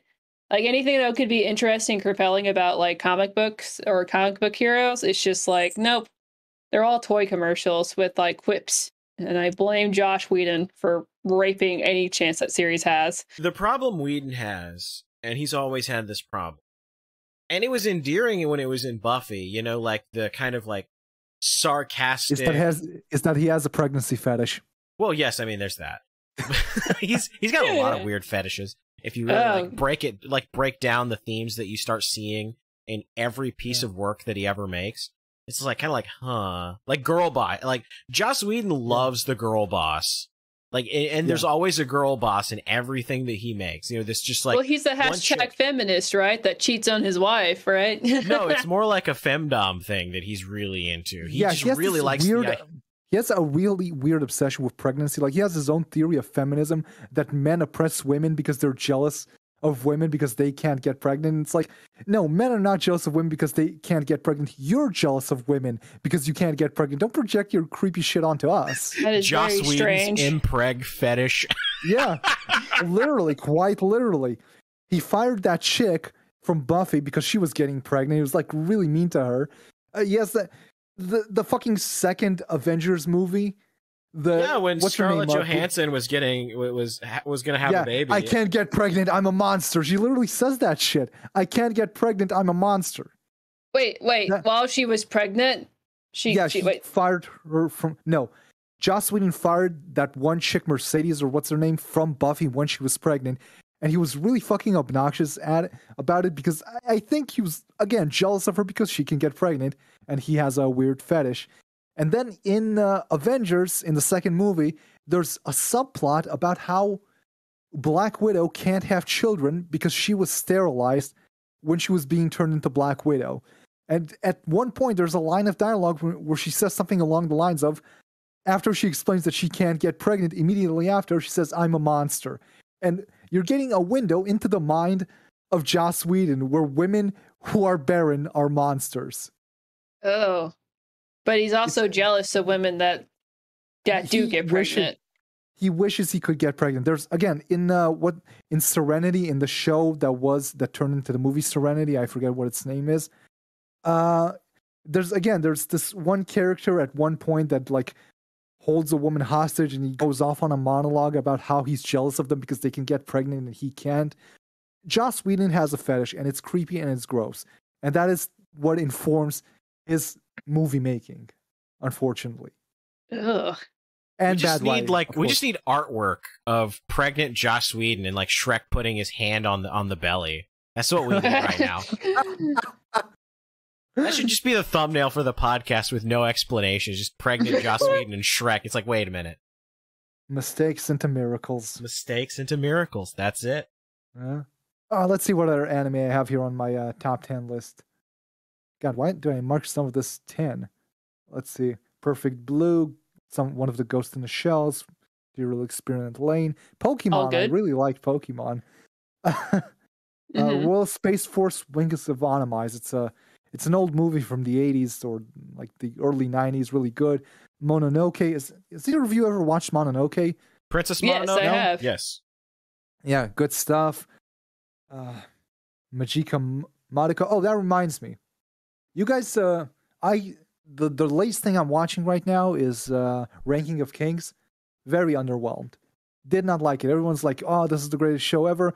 Would it still be the greatest show ever if there wasn't a juxtaposition between the art style and the plot.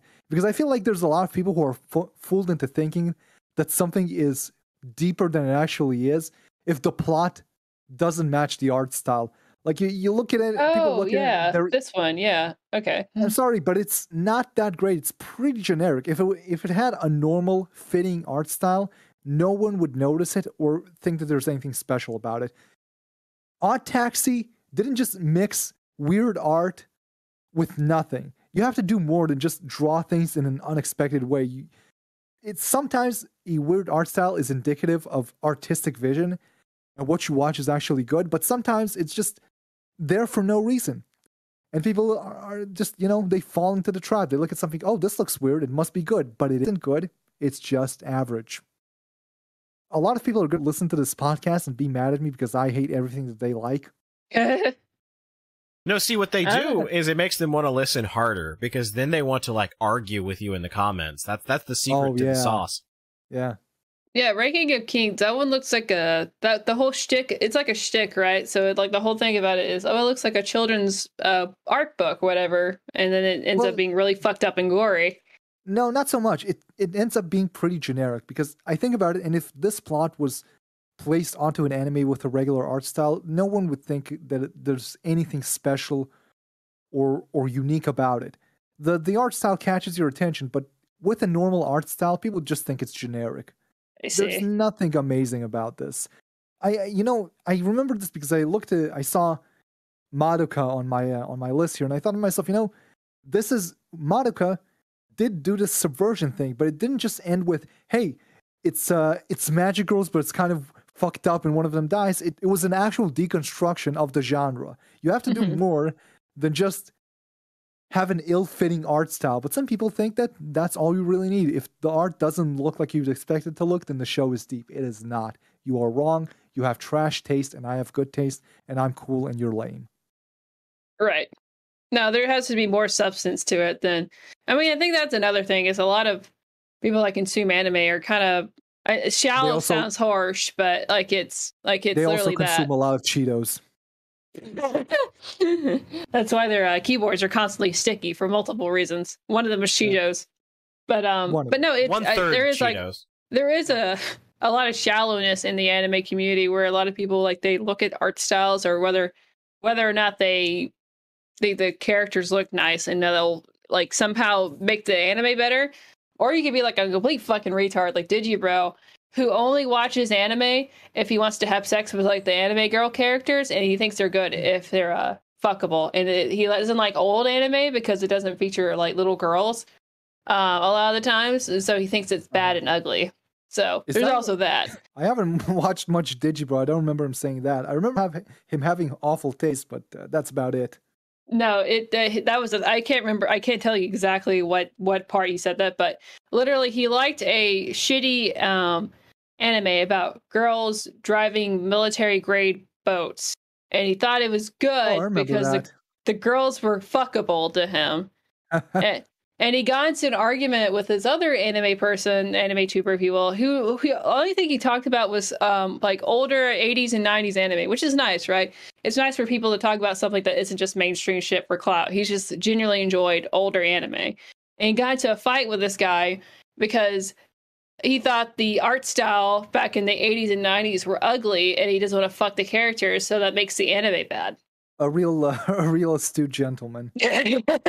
So Digibro was mad about the old 80s art style because the characters weren't fuckable? I wish I was making this up. No, this actually happened. And I wish I could tell you the name of the guy who talked about 80s, 90s. I could probably ask Necro, but no, it was a thing. It was a controversial thing that happened back in 2015, 16. It happened a while back. But yeah, no, Digibro's been up to this fucking bullshit for a while. But yeah, I think the second most awkward moment on the Dick Show was basically my fault. He was inviting Digibro onto the show on Twitter, and I just jumped in. I was like, hey, I don't remember exactly what I said, but it was like, hey, Digibro likes to fuck children, or something along those lines, and that ended up being brought up on the show, and that led to his famous speech about how he wants to fuck anime children. And then there's this music in the horrible- background too. Yeah, you can. Dame's edit is the greatest thing of all time. So that was unfortunately my fault. Yeah. It was great. No, it's a great idea. No, That's one of the most legendary moments on the Dick show, and just Dick's reactions, where he's like, "Oh, He's like, he's cringing so hard. Starts contorting and becoming even smaller It's than like, usual. yeah." He's like, when you say that, you realize what you're saying, right? And Digibro's just like, "Yeah." It's like, no. Sometime later, he blocked me because I got into some kind of argument with him where it ended with him explaining how him jerking off to Lolicon is him protecting the First Amendment. Very intelligent legal take. So anyway, he blocked me after that. At some point, I considered making a video about him, but I gave it up because the fucking, like, I had this plan down and I started doing the research before I got bored. And the ending of the video would have been me comparing Digi to Mumkey Jones, like explain, because it was right around the time Digi kicked Mumkey Jones out of their podcast. So I was like, look at this loser and look at this cool guy. And luckily I didn't make that video in time. The Chad Mumkey Jones versus the Virgin Digibro. Yeah, exactly. That was what the video was going to be. And I was like, great. And of course it doesn't work now. Imagine if I had actually fucking put that video out. The video would have literally ended with me comparing Digibro unfavorably to Mumkey Jones. That would have been, I bet you that would have been one of his favorite videos ever, because now they hate each other. But like, oh yeah, God. but like a few months after I started like tentatively researching Digibro to make the video, the whole Mumkey Jones thing happened. I was like, oh yeah, this video is not getting made now. I'm not rewriting the script because the punchline of the video is ruined. And I was like thankful that I did not put this out immediately prior to that happening, because that would have been god awful. I would have like a million comments like, oh, is Mumkey Jones still cool? You still like Mumkey Jones? Oh, you know, I'm glad I think Mumkey was able to recover from that. Yeah, I think it's aged better now, but like, holy shit, that would have been hilarious if it was like you release it the day after like the Mumkey Jones sex tape and all that crap came out. You just have to like, you have to have like a brief pause in the video, and then it's just like a close up of Mumkey's smirk from the leaked tape, just slowly zooming in with like music in reverse, like do do do do do. I still like Mumkey, I just don't like his content anymore because he hasn't made anything good for a while. Like, immediately after the whole thing happened, it was like, I'm done with drama, I hate drama, I don't like drama at all anymore. And it's like, yeah, but you only don't like it now because you're at the center of it. Like, literally a week before that, he was reading Quentin Review's DMs that he was sending him and auctioning off one of his friends' belongings because they got into a fight. Like, Don't give me that shit where, oh, I don't like drama anymore. You liked it literally a week ago. And so now he makes content that I find to be rather generic and just not fun anymore. Which is unfortunate because the original stuff he used to make is some of the best shit ever on YouTube. It's for real. I used to binge watch Mumkey Jones. The anime reviews thing had an actual plot, and it had a good plot. It's way above anything I've ever seen on YouTube. Like, it's literal quality content. They're just anything that, like, I forget what was it, like, was his review of like Boku no Pico where he just goes off the rails about his Uncle Alex? Well, that's the thing that got him famous. That I ended up on Reddit, and they really liked it, and that's what jump started him. But he had like this entire show of anime reviews where he would review anime, but it also had like a plot where, first of all, he would review anime very badly. He'd say that good stuff is bad and bad stuff is good and misunderstand stuff. Very funny stuff, but he had like an underlying plot where Mumkey Jones is the alter ego of a guy who got molested by his uncle. So he created the Mumkey Jones persona to deal with to review anime, to distance himself from what happened to him when his uncle molested him, and made up this conspiracy theory about how his uncle was framed for molesting him by the Jews. It's like an entire plotline, brilliant stuff. And so he has his Mumkey Jones persona and his regular Mumkey, himself, and the monkey, like it's two different people, like he has split personality. And there's this absolutely brilliant series of videos he made where his one persona finds his other persona on YouTube and reviews his videos from the other persona's perspective, and then his two personas get into a slap fight reviewing each other's videos. Brilliant comedy, amazing stuff. And so unfortunately he doesn't make stuff like that anymore because he doesn't like drama anymore. Get into come on, Jimmy, get into it with someone. And that's unfortunately like a think recurring thing too. It's just like, you know, people have this like, you know, personal moral failing, and then they just decide like once that happens and everybody laughs at them, like suddenly they don't like making jokes or Suddenly it's telling not funny anymore. It's not funny anymore because it's me. It's just like, nah. Personally, I think it goes a little bit deeper than that. And not only was it just like a huge like, because like I think what happened was like anytime something huge like losing your fucking YouTube channel, like if that's your main source of like like losing your fucking job, right? It's devastating for people. So he lost his YouTube channel, which doesn't help his mental health. So he started doing very radical shit, and then he obviously got exposed for doing stupid shit in the background. So I think that plagued a lot on his insecurities, because he's not a secure guy. He's a short man, right? But Come on, I think that's it. He's a short man. That's immediate what you jump to. Well, I mean, come on, she's little a man woman. Syndrome. She's a woman. What else do they talk about but the rest of us being manlets? Yeah. But anyway, he's clearly been like on the insecure side for like, most of his life. But like, I think what happened was after all that exposure, he's got insecure with his work, and he doesn't really want to like try hard again, like how he used to, and make like actual like pieces of art. Like you could argue that was like pieces of comedic art that he was making. So now I think like he just doesn't want to try it. But that's just my like personal take from like people who know him. I think it's a combination of not wanting to get banned again, so he's trying to keep his content relatively clean, and knowing he can't really get into fights with people because they'll just make fun of him. And like, what are you gonna say to these people? Like, you would always start shit with people, but you're really gonna start shit with people now.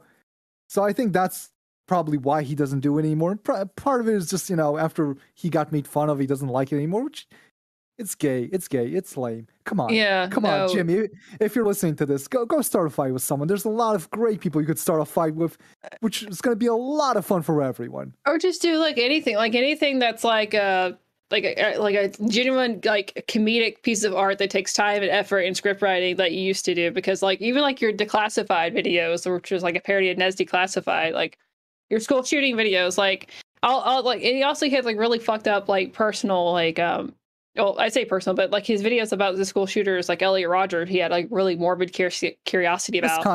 His content was great, like top-notch stuff. I loved it. Yeah, he just needs to. I think he just needs to get kicked in the ass again, and to get like, hey, you need to start making content that you genuinely enjoy. That's just crap because you feel like you have to put something up there. What we need to do is we need to make a gaslighting Mumkey Jones list and just hand it over to Kino. So it's like, Kino, you have to do at least one of these things on the podcast whenever you're on with Mumkey. Just like pick one of these things off this list. We're gonna gaslight Mumkey Jones into returning as he used to be. Look, Mumkey, come on the podcast. We'll talk about One Piece for 2 hours with you. We don't care. Come on. I literally could talk about One Piece for 2 fucking hours. Let's fucking I can't because I haven't seen it. But like, no, seriously, we'll have you on. We wouldn't mind having a podcast, just chilling, But no, for real. I have an idea. Listen, I have an idea. Okay, so Mumkey's favorite thing was talking about Elliot Rodger. So I have a plan to get him back. Okay. Okay, listen to this. Okay, so step 1, I write a manifesto. Okay. And and then there's close to where I live, there's a military base where a lot of people have guns. Okay, so step 3, I go to the military. Stop me at any point, really. I think okay. Just while wearing a Rusty Cage's shirt, I have schizophrenia and I have a gun or something. Why you go there? Yeah, no, for real, Mikey, come on the podcast if you want. Yeah, we know people who knows people. But no, we were big fans of the Mumkey Jones channel, and we would like to see you make those genuine pieces of like comedic art they used to. It was great.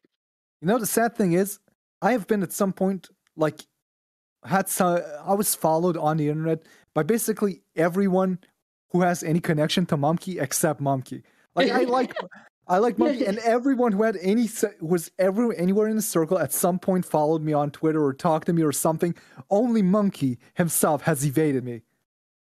Well, I think that's Mumkey's way. I just think that's Mumkey Jones' character, to be honest.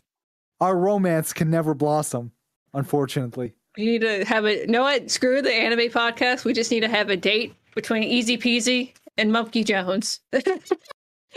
We'll do like those cringy Twitch dates. Like they're, when you have two people on, just talk it out. See if you guys have a compelling relationship.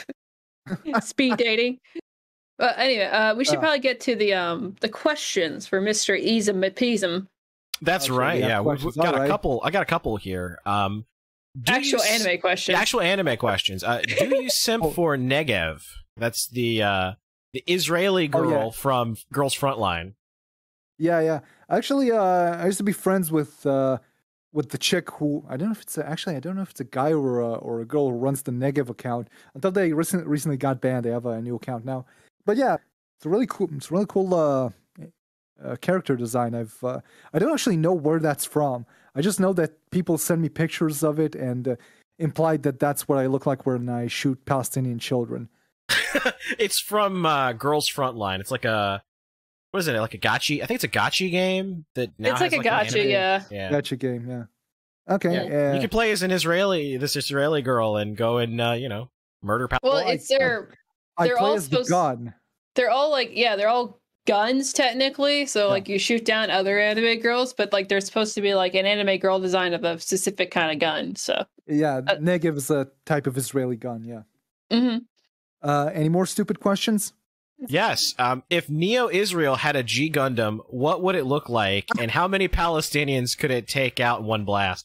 Okay, let's start thinking about this. First of all, it would have an energy shield to replicate our giant wall. The top of its head would be the golden dome. It would be the literal golden dome just to dunk on the Muslims. Just fucking rip it out of the ground and put it on its head. Not even connected to the robot. Yeah, it'll be just like the robot's yarmulke made out of wearing it like Muslim a fucking hat. Side. Yeah, just a fucking dunk on the Muslims. Let's see, what else would it be like? Of course, it'll be based on the Merkava tank. I'm getting some great ideas here. How many Palestinians can it kill? It can probably kill all of them because we not so secretly have nukes. So basically every bullet it shoots will be a nuclear device. Just fucking bomb Gaza into the ground. Irradiate the shit out of it. This is all an anime, YouTube. This is all what happens in a supposed anime. If Neo-Israel fought Neo-Palestine in the Gundam fight. They'll have a fucking eye. That would be... My God, I really they should have more Israeli characters in fucking anime shows. Like there were a lot of those popular. Like I said, another trend was clones of Pokemon, where people would figure out ways to make all sorts of battle anime. So you'd get shit like what's it called, like Beyblade and Metabots, like tournament fucking shows. Yeah. And every time there was a tournament arc, you would get the teams from the other countries, and the teams from the other countries would always be terrible fucking stereotypes of the people who live in that country. Bandit Keith from Yu-Gi-Oh! America. There's something a lot worse though. There was one episode of Beyblade when I remember this because I was talking to Jim on Twitter like a few months ago when he was talking about how he likes what's it called, that fucking Chinese checkers show. He said it's cool. Hikaru no Go. He actually likes that shit. Fucking he thinks Hikaru no Go is better than Beyblade, about which he's completely wrong, of course. So anyways, there's an episode of Beyblade where they play against a team from some sort of African country or Polynesian country, and the guys from that fucking country, the guys representing that country, they're black, They have big fat lips. One of them shows up on screen eating a banana when they were first introduced, and the Beyblade was made. They made them themselves out of wood. And I remember there was another episode. This is even worse. There was another episode of Metabot where they also had a tournament arc, and their opponents were a group from Mexico. And the group from Mexico are 3 identical Mexican guys with big mustaches, sombreros, and ponchos. And all they say is amigo. They're like, amigo, amigo, amigo, amigo, amigo, amigo, amigo, amigo, amigo, amigo, amigo. And their Metabots look like cactuses. They did that in G Gundam too. The Neo-Mexican Gundam is the tequila Gundam. It's got like a cactus sombrero. Doesn't Neo Mexico look like a giant sombrero? I remember seeing a video. Yes, a screenshot of that. God damn it! It's a giant fucking sombrero with little like cactuses and shit around it. Here, I'll bring up the picture on the screen so you can see this in all its like fucking glory. Look at that! Look at that fucking cactus. It looks like a sombrero that's a cactus. Holy shit. I know, it's beautiful. I loved the subtle racism of G Gundam. It just brings a smile to my face. I think that would be a good one to start you off with if you're interested in Gundam, because it's like the silliest one from what I understand. That's why I really, like I was saying, I really love it. If one of these shows had, if any of these shows had an Israel team, like I would love to know what awful stereotypes they make of my people. That would be great. The only time, there's like only 2 Jewish characters I've ever seen in an anime. One of them is a minor character in, what's it called? Not Darker Than Black. God, that show. I'm sorry? No, it said Not Darker Than Black? Yeah, those shows were running at the same time. I'm trying to remember what it's called. It's that show where a lot of gunfights and God, I'll remember in a second. A lot of gunfights, huh? That narrows it down. Yeah, there's a girl called I think Remy, and a guy who's a Japanese office worker gets roped into working with some sort of terrorist organization. Yeah, I'll remember. The Big O? Is that it? No, not the Big O. Oh, I think, no, not that show. God, I can't remember. Anyway, I'm sure someone will recognize what I'm talking about. So anyways, there was a background character there who's Israeli and moved to Japan to learn to make anime.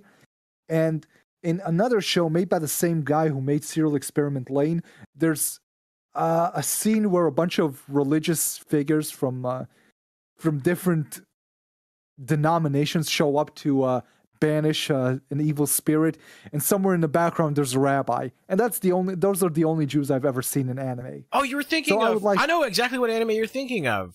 You're thinking of Black Lagoon. It's Black Lagoon, that's it. That's what I was thinking. No. Hated Black Lagoon. Hated it. Fucking hated it.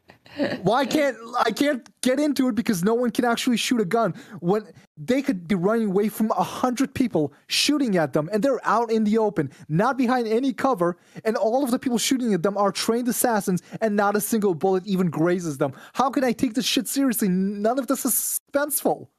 Is it like supposed to be like a PG or PG-13 anime where they're like, there's no gore or anything or blood when they're actually shooting? There's gore, there's blood, but they have plot armor.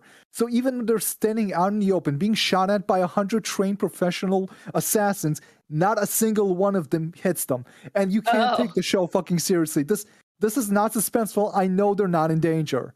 I see. Okay. People really like that show because of Revy, because her fucking tits are always out. Yeah. She's the tomboy with muscles, right? Yeah. The sadistic as fuck, kind of crazy. Yeah. Okay. The manic pixie dream girl of Black Lagoon. Yeah. What were the other questions that were totally not anti-Semitic or anything? Right. Totally. We love Israel and the Jews. Anglerfish Chan says, is he afraid that Dan Harmon, Rebecca Sugar, or Alex Hirsch will try to leave a flaming bag of their own poop on his doorstep one day? What? Dramatic pause. No, I don't know how to answer that. Yeah.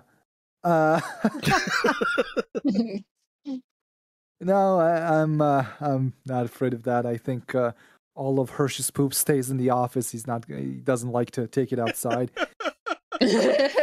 He likes to savor it for himself. Yeah, the maids will clean it up. Alex People know Hirsch. what I'm talking- He's the guy who people- made Gravity Falls, right? Yeah, that show's actually not so bad. I actually I enjoyed like that. Gravity Falls, but Yeah. he's like a progressive retard. So Yeah. his That's his Twitter true. is like absolute cancer. So Yeah, but at least he has some standards for the shows he makes. He actually expected people to show up at the office and do their job. So at least you got to give him credit for that. At least he actually planned out the plot before he started making the show, which a lot Right. of the people who are making animation right now don't do. It's all board driven, but it's like these people are incompetent. They get into stupid fucking fights in the middle of the office about whose plotline they should follow. There's supposed to be one guy who writes the plot and tells them what to do. You can't run a show like that. And that's how you get disappointing endings over and over and over. Well, never mind. Any more questions? Yeah, this one's from Unga Bunga on Twitter. He says, which anime, in your opinion, subverts Western ideals the best? Which anime subverts Western ideals the best? God, that's a. I should have prepared for the fucking questions. Let me see it on my anime list if I can find anything. Well, there's a cute little anime called Michiko to Hachin. It's about a Mexican black chick with a white child. I'm not sure what I'm trying to say here, but I have a feeling that if I watched it again, I'd find the answer to the question in this show. Oh, Yeah, actually, Michiko and Hachi. no, They actually wait, had wait, that wait, on wait. Toonami. Actually, no. This show actually fits American standards perfectly because the show ends with the main character, the little white girl, having a black child and the father leaving the home and leaving her with a child. So that's a very American show. yeah, that's very American standard right there. Yes, okay, very progressive, very nice. So that doesn't subvert the American standard. That actually fits it perfectly. Yeah. So no, that's my answer for now. I wasn't prepared for the question. Okay. It's better this way. It is better this way. This is from the Max Vader. He's a writer for Anime Outsiders. Oh, it's Maxo. I know. says- I know Max. Yeah, what is the most Jewish anime? God, they're constantly coming at me with these shows. Apparently, there's an anime running right now where it's basically an isekai, and a guy gets transported to another world, and he basically reinvents capitalism there. So that's I think that would be the most Jewish show. Oh, you mean Realist Hero? Yeah, Realist So Hero? he uses Machiavellian tactics and capitalism to like completely remake an isekai world. Actually, no. At the time I got Reincarnated as a Slime is the most Jewish anime because, as I said, he commits a war crime. Yeah. He commits a war crime and enslaves an entire population of people. Yeah, That's pretty. The Jura Force is just Israel. That time I got reincarnated as a slime in echo chambers. Rimuru Echo. Just put that in triple parentheses right there. This is from moderator Marcy on Twitter. It says, there's a theme to all these questions. I don't know if you can tell. It says, ask him if he knows any Jewish anime girls with big Khazar milkers. I mean, we did already have Negev, so that's one. That's one. There's that one girl who likes frogs on Twitter. She's Jewish. She has very large Khazar milkers. Oh, you're talking about Fat Lover 69? Yeah. I thought she's Ukrainian. Are there Ukraine Jews? She's a Ukrainian Jew, yeah. Oh, I didn't know that. Okay. Yeah.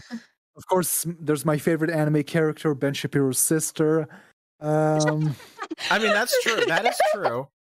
Uh-huh.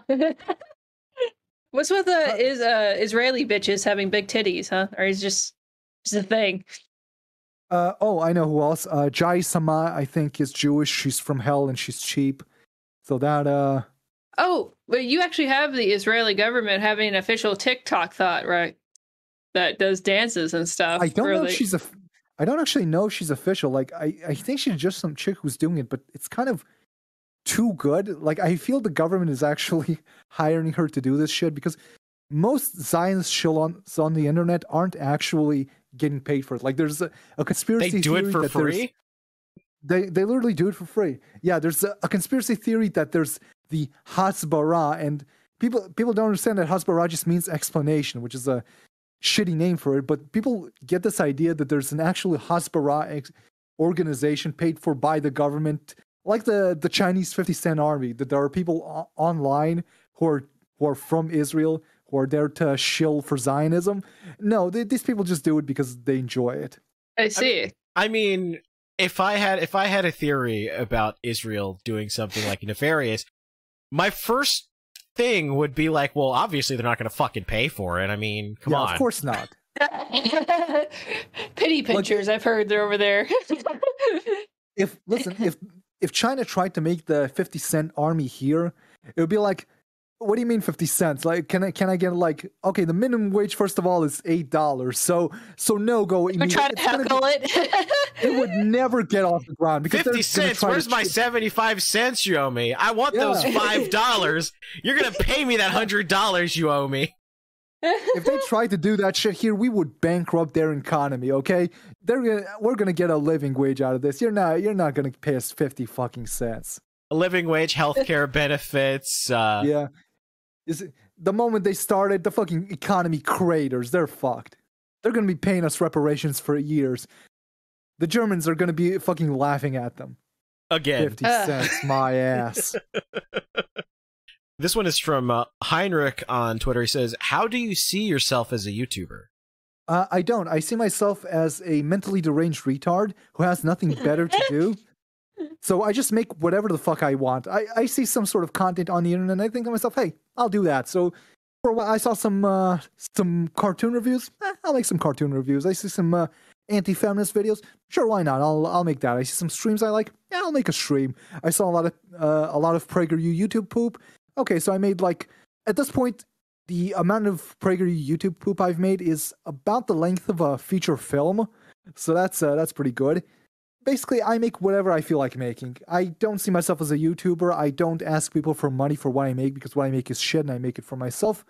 That's about it. That's how I see myself. If I get banned, who gives a shit? Oh, this is a fun question. We didn't really talk about Encyclopedia Dramatica too much. It says, why does every single Encyclopedia Dramatica server owner end up on drugs and or in jail and or has their nudes leak? Oh, by the way, one of our admins recently went to jail. Again. It never fails. Yeah. It never fails. So currently we have a problem where after the previous moderator the previous admin went to jail, the ownership of the site got split. A bunch of people got into a fight, and both of them opened competing Encyclopedia Dramatica websites. And then one of the Encyclopedia Dramatica websites, the guy who owns the actual domain, he got sued twice by people suing Encyclopedia Dramatica, and a few weeks ago he went to jail for shoplifting. So that's they're always in jail every fucking time. So were they schizophrenics before or after all the drug use? No, I don't think he uses it. No, he does use a lot of drugs. Actually, that's true. He did use a lot of drugs. I was like, before or after? It's like something just like, I don't know if it's like ownership of Encyclopedia Dramatica just drives these people, or if like they just become server owner and they just like it immediately just like hits them. They get possessed by the spirit of the website and they must do copious amounts of drugs and get arrested. By the way, the forum has been down since morning. I haven't checked on the website itself. Let's see. So I think you're the only one who hasn't been on copious amounts of drugs and ended up in jail. Nope. Let's see. I think the site is down, courtesy of ED Science. Currently down for maintenance. I'm guessing the other admin is also currently in jail. The site has been down since morning. I think he's in jail because the admin of the site that hasn't gone to jail yet currently is a known stalker. So I have a feeling he's also in jail. Oh Lord! Well, it never fails over there. It's like if you really, really, really want to go to jail, just become the server owner of Encyclopedia Dramatica.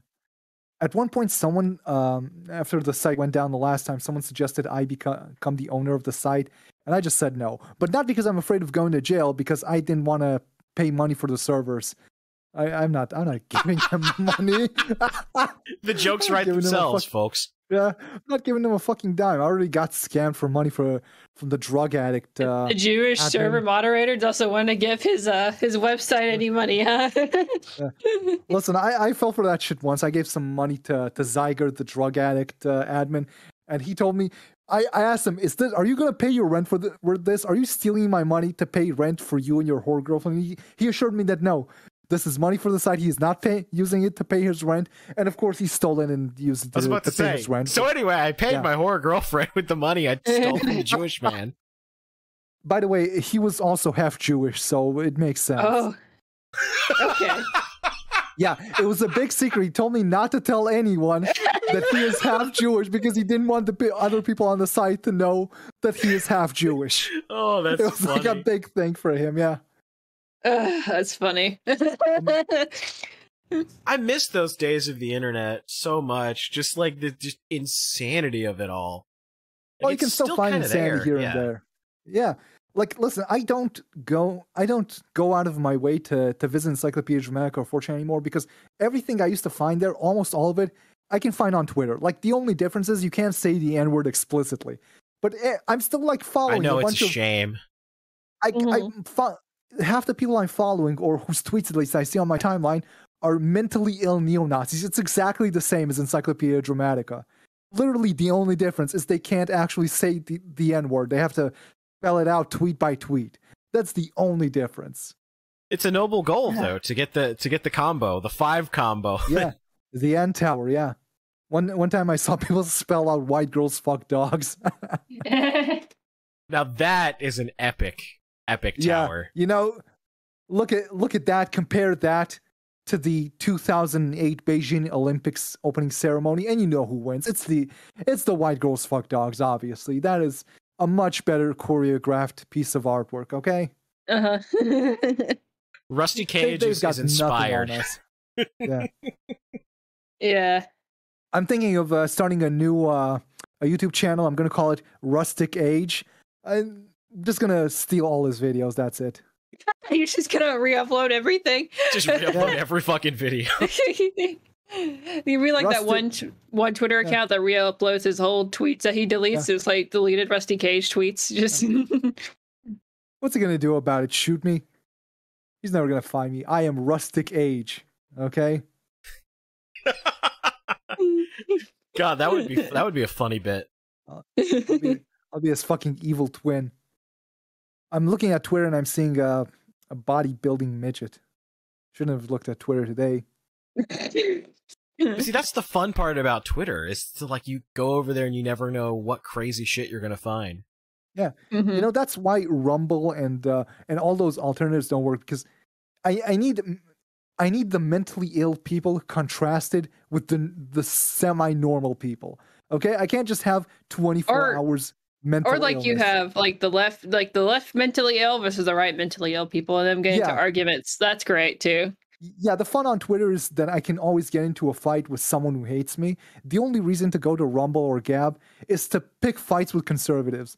Like, literally, the only people who should be using Gab is the people that Gab doesn't want to use. If you're a communist, go to Gab. Pick fights with them. You'll have a lot of fun. Or what you recently got banned because you got into a fight with an actual like feminist because you made a jar opening joke. Yeah, I wasn't banned. I was suspended. But yes, it's this feminist puts out this question every year, like, women, what would you do if there were no men for 24 hours? And the answers are like fucking ridiculous. I would go for a walk. You know, if you bitches went for a walk every day, that would be a real improvement anyways. Maybe you should consider that. Every single one of that, on that thread looks like she should be going on a walk every day. A power walk, preferably. A jog, if you will. Yeah. And so, of course, I responded. All of the jars would remain unopened. And she retweeted my quote tweet, and then a bunch of angry feminists started like leaving angry replies, and I had the most fun I had in a while. Like, the most fun I ever had on the internet was when I was on Tumblr and I started an account on Tumblr which makes fun of fat people's selfies, and then they would send me death threats and hate mail, and I just made a game out of responding to their threats with one-liners. Like, that's a lot of fun for me. So I got to have that experience again. Like, feminists would say things to me that they thought were clever, and then I'd respond to them with insults. A lot of fun. Eventually, though, I went a little too far. One of the women who, according to her bio, is a female comedian, suggested to me that she would bang my head against the counter to loosen my neck up like she would with a jar. And then I responded that that's not how it works. You're supposed to twist it. And then I posted a picture of someone breaking a woman's neck. So, of course, that got me suspended. See, this is why I fucking hate Twitter. You get banned over the funniest things. She started it. Like, whatever happened to talk shit, get hit? Some comedian can't even take a fucking joke. Like, holy shit, that's hilarious. By the way, immediately after that little episode, someone sent me a DM from a blocked account, and this is what the DM said. First of all, the PFP of the account is a middle-aged man in a dress. So you already know this is going to be a quality DM. It says, quote, "Hope you enjoyed the fact I reported your bitch ass. I'm angry that you, among others, support Encyclopedia Dramatica, you son of a bitch. That page has ruined my fucking life, so I'm gonna make sure you get hell coming. I want that article of me," it's hard to read because there's no punctuation. "I want that article of me there deleted, or else I keep reporting you." Now, I want those pictures of me taken off the internet. I'm working on it. And the problem is, this person blocked me, and I can't find I actually went out to look for the article because I was curious who this crazy person is, and I can't find the article because it's a burner account, and I can't ask them what the article is because they blocked me. So how the fuck am I supposed to delete their fucking article? Not a lot of forethought here. I mean, I wasn't going to delete it anyway, but how did he expect me to do it exactly? I don't know who the fuck they are. That's one of the telltale signs of autism, is that they just expect you to just know. Yeah. You don't know who I am. You should know. The picture is fucking awful, though. You want to see the profile picture of this guy? I do. Yeah. Yeah, sure. Why not? Oh, you're gonna have a fucking laugh at this. Hold on. Getting it there. How do I make this smaller? Second, I'm not. What's with middle-aged men in dresses being the most insane motherfuckers on the internet? Weird correlation there. Yeah, hold on. Oh, maybe I haven't supposed to. You gotta wonder if they were just born with the mental illness, or did they just acquire it? Did they acquire it through certain kind of hormone replacements that made them extra mentally ill? I posted it in general. Oh no! Looks like that literally looks like that fucking Robin Williams character. Mrs. Doubtfire. Mrs. Doubtfire. Hello. Hello there, easy peasy. I need you to take this article of me off the internet. I need you to take this article of me off the internet. I don't appreciate Encyclopedia Dramatica. It's ruined my life. Oh, fuck. Yes, so I don't know who this guy is. I'm sorry, who this lady is, of course. But they're adamant that I should take their article down, but I don't know who they are, so I can't really do that. Notice in the picture, there's a little, I think it's, cat food down in the corner, of course. Of course. Like designed by a grandma. This whole fucking interior. He's wearing a muumuu. It is a muumuu. It literally looks like Mrs. Doubtfire. Like it's holy shit. Yeah, that's my I'm gonna click a button and I think it might kick me out of the chat. Hold on, let's see. And if it does, I'll rejoin. Just a second. Wow, here we go. Am I still there? Yes, nope, you're still here. Okay, I'm not good with technology. That's okay, neither am I. I just am really good at faking it. I used to ask you for help with my stream and I could never figure it out. Yeah, well, I mean, YouTube is just a pain in the ass to figure out in general, just because there's so many different pieces to it. Yeah, or I'm mentally retarded. That might also be the problem. Well, we're all a little special in our own way. A little tarded. Yeah. Let's see what else. What else do I have to say about anime? I remember scrolling through my list and finding a bunch of weird, awful shit that I wanted to talk about. Oh wait, are there more questions? Yeah. What other questions? Let's see. I already asked the Encyclopedia Dramatica one. Oh yeah, there is a question about Chris Chan. It's about, are you following the Chris Chan motherfucker trial, and do you have any thoughts on it? Well, I'm not. I don't know how I'm supposed to follow it because he's in jail. Like, is there a court date? I don't know what's going on with that. Well, the court date actually got kicked down the road. It was supposed to be like in January or something, and I think they punted it to like later this year.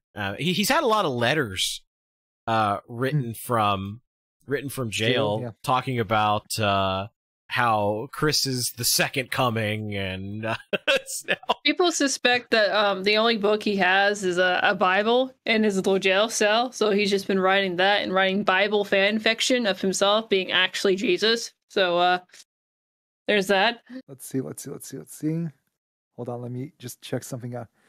Okay, so here's one of the letters. I'm gonna read it. April 16th, 1963.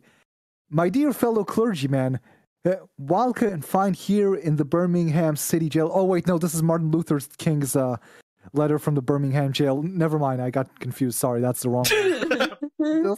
I have a dream that Sonichu and Magic Chan and Quickville. Yeah, it's just funny to me. It's just kind of compare the Martin Luther King letter from the Birmingham jail to Chris Chan writing from prison about being God. God bless a lot the of internet. Historical parallels. What if it's just like, what if just Chris is just a reincarnation of Martin Luther King? We're just now discovering it. Well, I need somebody to do this, like a really bad Twitter artist, someone that can like imitate Chris's style perfectly, to have like Chris Chan and Martin Luther King doing the power fist, and it just says one struggle on it. I just fucking, and there's like, like other, like there's all the like Sonichu characters and like fictional characters in the background on Chris's side, and on MLK's side, it's like a couple of recognizable like civil rights leaders, but also there's like a pharaoh back there for no reason, and fucking giant pyramid George Floyd. I need this art to exist. One struggle. And, I had an idea recently. I talked about it on Twitter. When there's always the athletes that are kneeling during the national anthem. I have a solution for that. Next time they try that, project a picture of George Floyd's neck onto the field. I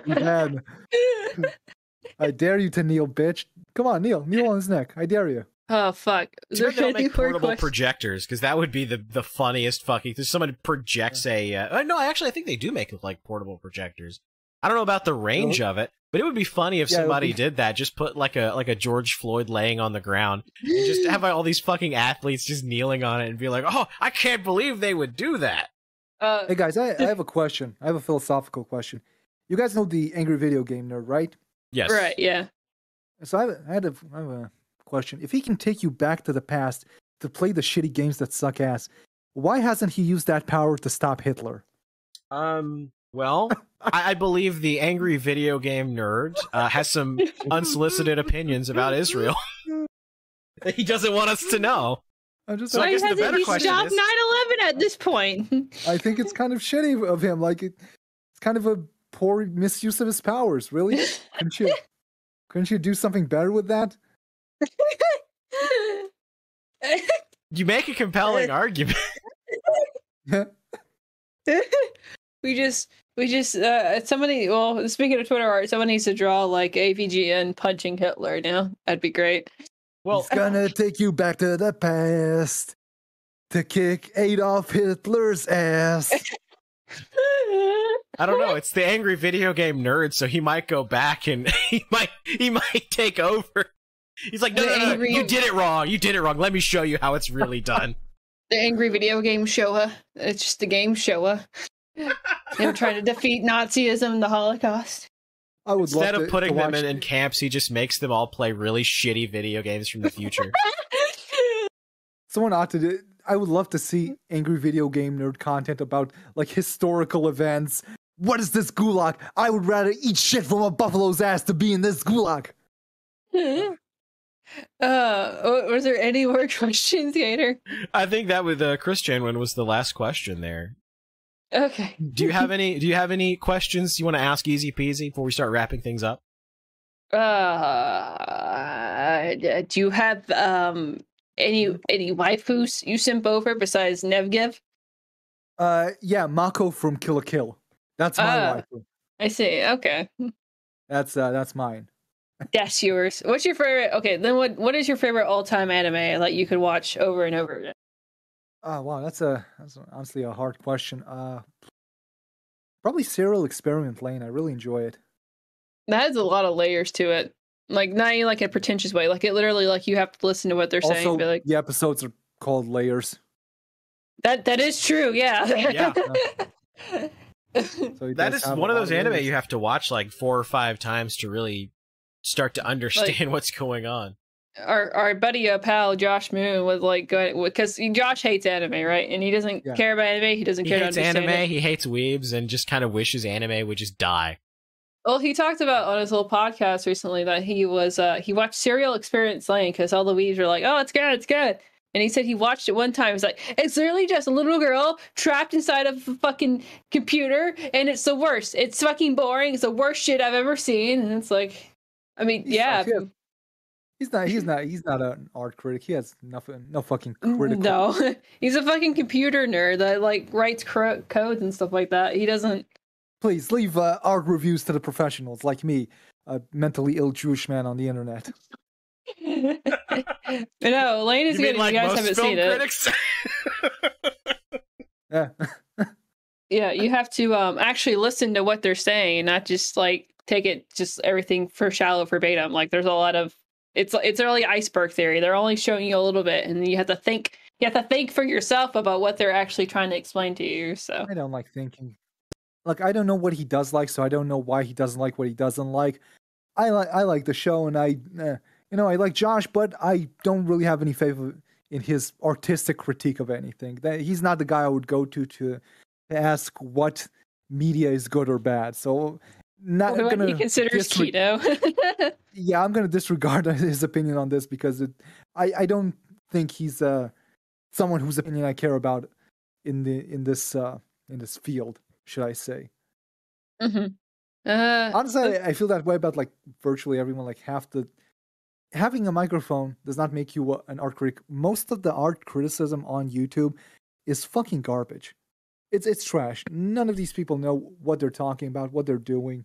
Like I'm not even talking about the lack of technical skills, which I also have. I don't know the difference between lens sizes and film stocks, but a lot of people make these reviews but have no critical faculties, and a lot of this is also cut down political lines. So I watch shit like I've watched clips from it. I can't fucking bear to watch it, but shit like EFAP and the quartering and there's people who should not be talking about art. And if I don't know where I'm going with this.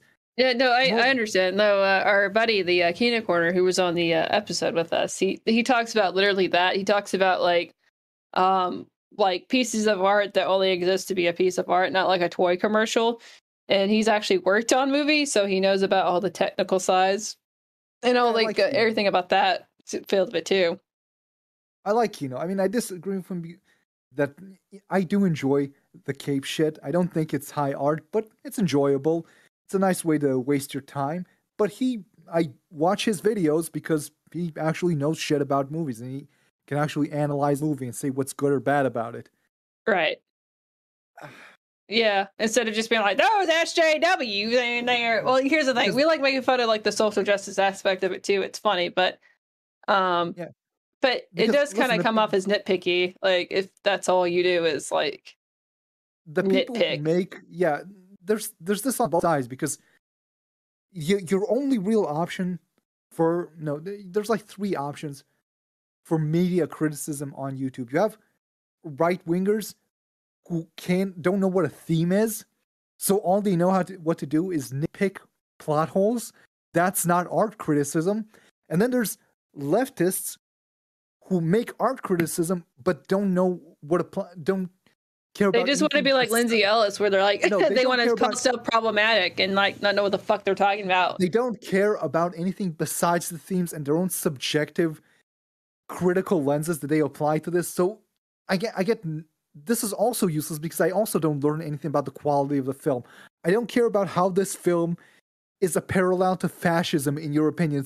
Or how it a hurts your useless feelings. piece of review. Yeah. And then the third type of anime media criticism is just people who are bad and incompetent.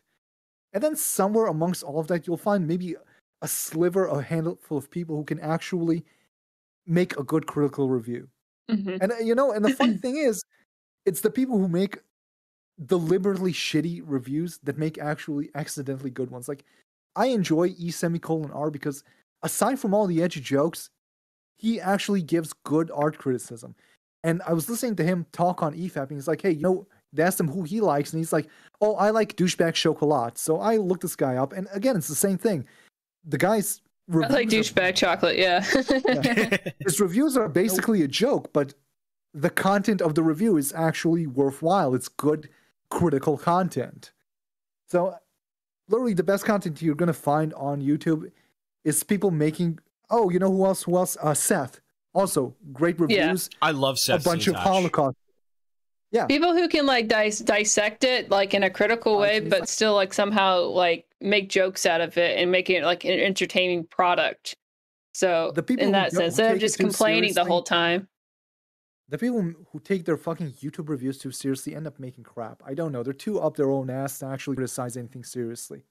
Oh, by the way, speaking of Kino Corner, go to his channel, find his first video, and laugh at his stupid shirt. His first video? Wait, hold on. I gotta look that up now. His first video, huh? Yeah. Let me see. Go over here. He does wear a lot of silly shirts. Oh, but the first one is completely awful. Unbelievable. Unbelievable. The best Christopher Nolan movie you've never seen? I don't remember the name of the video. Hold on. I think that's his first video. Let me look. That is his first video. And then there's one there he reviews Slacker. You were on his podcast, though, right? Yeah, you were. Yeah, I was on a couple of. Oh, I see. Yeah, look at that shit. Yeah, that's the video. The best Christopher Nolan video you've never seen. What the hell is he wearing? Oh, that fucking parka. Is that what it is? Is it a parka? I don't fucking know. It looks like a piece of ugly Renaissance fair costume. Oh my! I wish I don't have my cell phone on me because hold on. I can take a screen cap out of this. I'm going to tell him. Currently making fun of you, Lamau. Currently making fun of you on the Anime Boomer podcast. I don't think Kino's going to let me on his podcast with OK anymore because they have to censor me screaming out the N-word. I think this is the first podcast. No, that doesn't count. But it's one of the only podcasts where I haven't said something so awful it needed to be edited out. But I still haven't seen the finished product, so I have a feeling you're going to go over this and edit out some of what I said. I try not to if I can help it. The last episode, so like there's certain things you can't like say on Spotify, and Jim just like starts going through the list, and I'm just like, oh well, some of that's gonna have to be taken out. Or like we had to take away the Tuna Chan segment at all. Well, there's Tuna like Chan's basically her labia coming out of her dress. Yeah, there's people who re-uploaded like the raw like footage of it, which is fine. Yeah. You know, they can do that. But like we had to take it out of our own personal channels because it just the adult age restriction really cucks you in the algorithm. So we had to take that out. I was on the what's it called? The Creator Unknown podcast a while ago, like a year ago or two, and they had to cut out an entire segment for like 5 minutes it's just me screaming about how Boogie 1988 is fat. I don't know why I got into it. I just started yelling at Boogie being fat. Your eyes glazed over and it overcame you. You're like, I have to make fun of him. Yeah, then they had to cut out another bit where I threatened to commit a school shooting. And then they had to cut out another bit where they asked me to sell a fictitious product, and my idea was the Jeffrey Epstein come finding blacklight. So that also had to go. Why did funny. they censor that one? That one's funny. I start do- talking about molesting children. I do like the Creative Unknown podcast. They had they actually had the Smiling Friends cast on with Zach and Cusack, I think it's Michael Cusack. Yeah, they're great. They'll probably also have to cut some of that out too. But here, we'll ask you one last question. Have you seen Smiling Friends yet? Oh yeah, I really liked the Mr. Frog episode. That was Hello, hilarious. Mr. Frog. Hello, but I'm not sorry. That was great. Where he just does a slur for like a whole ass minute. It's like, I really fucking hate those beep. It's and then on it'll be released probably like a week from now, but on the actual Creative Unknown, they were asking Zach and them, they're like, hey, what is the actual thing that Mr. Frog said? And Zach said, you know what? It's whatever you think of. Whatever. It's like a litmus test. Like, whatever you think is the worst shit Mr. Frog to ever say is what he actually says. Like, because they didn't actually say anything. He's like, it's whatever you think would be awful for Mr. Frog to say. That's kind of a tired joke. Like I've heard it a lot of times, but whatever. I don't know. It's great. The episodes are hit or miss. Like the episode where he's in the forest, there are like almost no jokes. That episode's kind of weak, but overall, it's a good show. Mm-hmm. I really like it. I'm a big fan of Zach Hadel and like Oni Plays and all their like group of people, and I've been watching like a lot of Newgrounds shit for forever. So yeah, I like seeing those people be really successful because they deserve it. You know, they're really hardworking people and creative too. Like Smiling Friend, I don't really think of anything else that's quite like it that's even currently airing right now. Good content, quality shit. Yeah. I just hope they don't get cucked out of their show because certain people at Adult Swim get upset that they're getting upstaged because it's better. You know, like what they did to Sam Hyde in $1 Million Extreme. Yeah. It was. Okay. I think with that in particular, I think it's just that it was Tim and Eric. I think it was. Oh, did you read the deranged review? No. You didn't read the deranged review of Smiling Friends? Oh no! I think they actually brought that up on the Creative Unknown podcast, where it was just one. It was literally just one like unpleasant review where they went off on like how terrible it is and all this stuff. No, they run off about how the episodes are metaphors for right wing positions, like completely insane shit. Like reads way too much into it, utterly insane.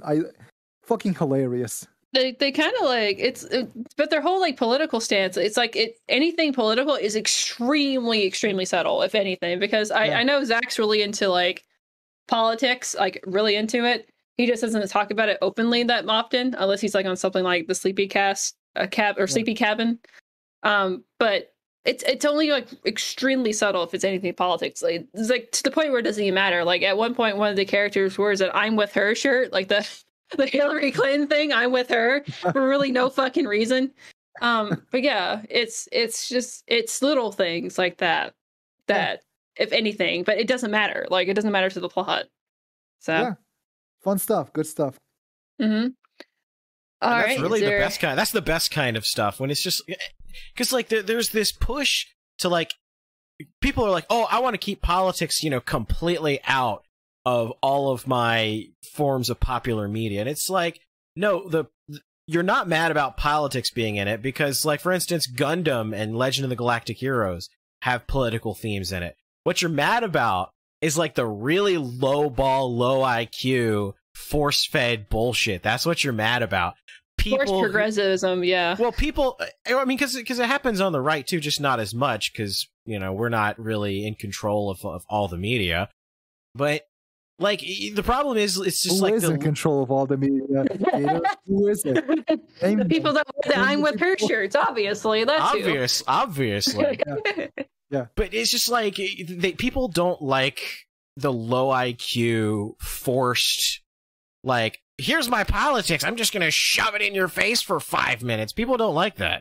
I mean, whether it's like in YouTube videos, whether it's in like cartoons or what have you, or movies, when the character like looks towards the camera, winks at you, like, here's my political message. Are you getting it? People just don't like that shit. Yep. Most people who want to insert political messaging into their creative works aren't competent enough to do it, unfortunately. Well, like look at Dune, for example. Dune is like extremely political. Like Dune is written around like the whole thing about Dune is it's about space spice, but it's really about oil. And you know the colonialism, if you want to call it, like that happens over in places. They literally use the word jihad in Dune.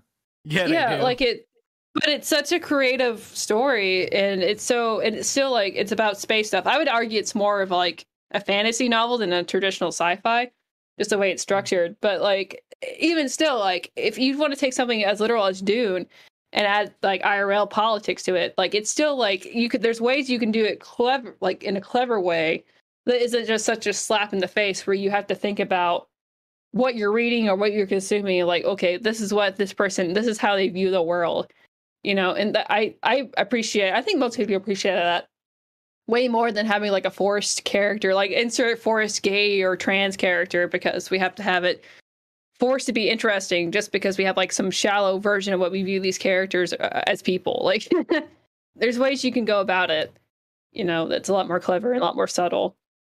Watching any interesting anime this season? What should I watch? God, I don't know. I just been watching Demon Slayer. As far as seasonal, I just been watching Demon Slayer. Let me ask you this. Let's do the opposite. What is the worst anime you've ever watched? Because I'm looking for stuff to watch. My fucking God. I'll tell you one from this season that is just absolute trash that knows it's trash. That is one? It's terrible. It's a hentai anime. It's fucking garbage. And somebody tried to... No, it's not Bible Black. I'm talking about from this season. And somebody tried to convince me that it was good. And I knew it wasn't going to be. And I watched the first 2 episodes and I'm like, no, this is fucking garbage. And it's called World's End Harem. It's based sounds familiar. It's Why the Last Man, but anime. The idea is this guy gets like frozen in cryo sleep for like 5 years. And when he wakes up, there's this virus that's killed like 99% of all men. And so all they have left are women. And he was in love with this chick.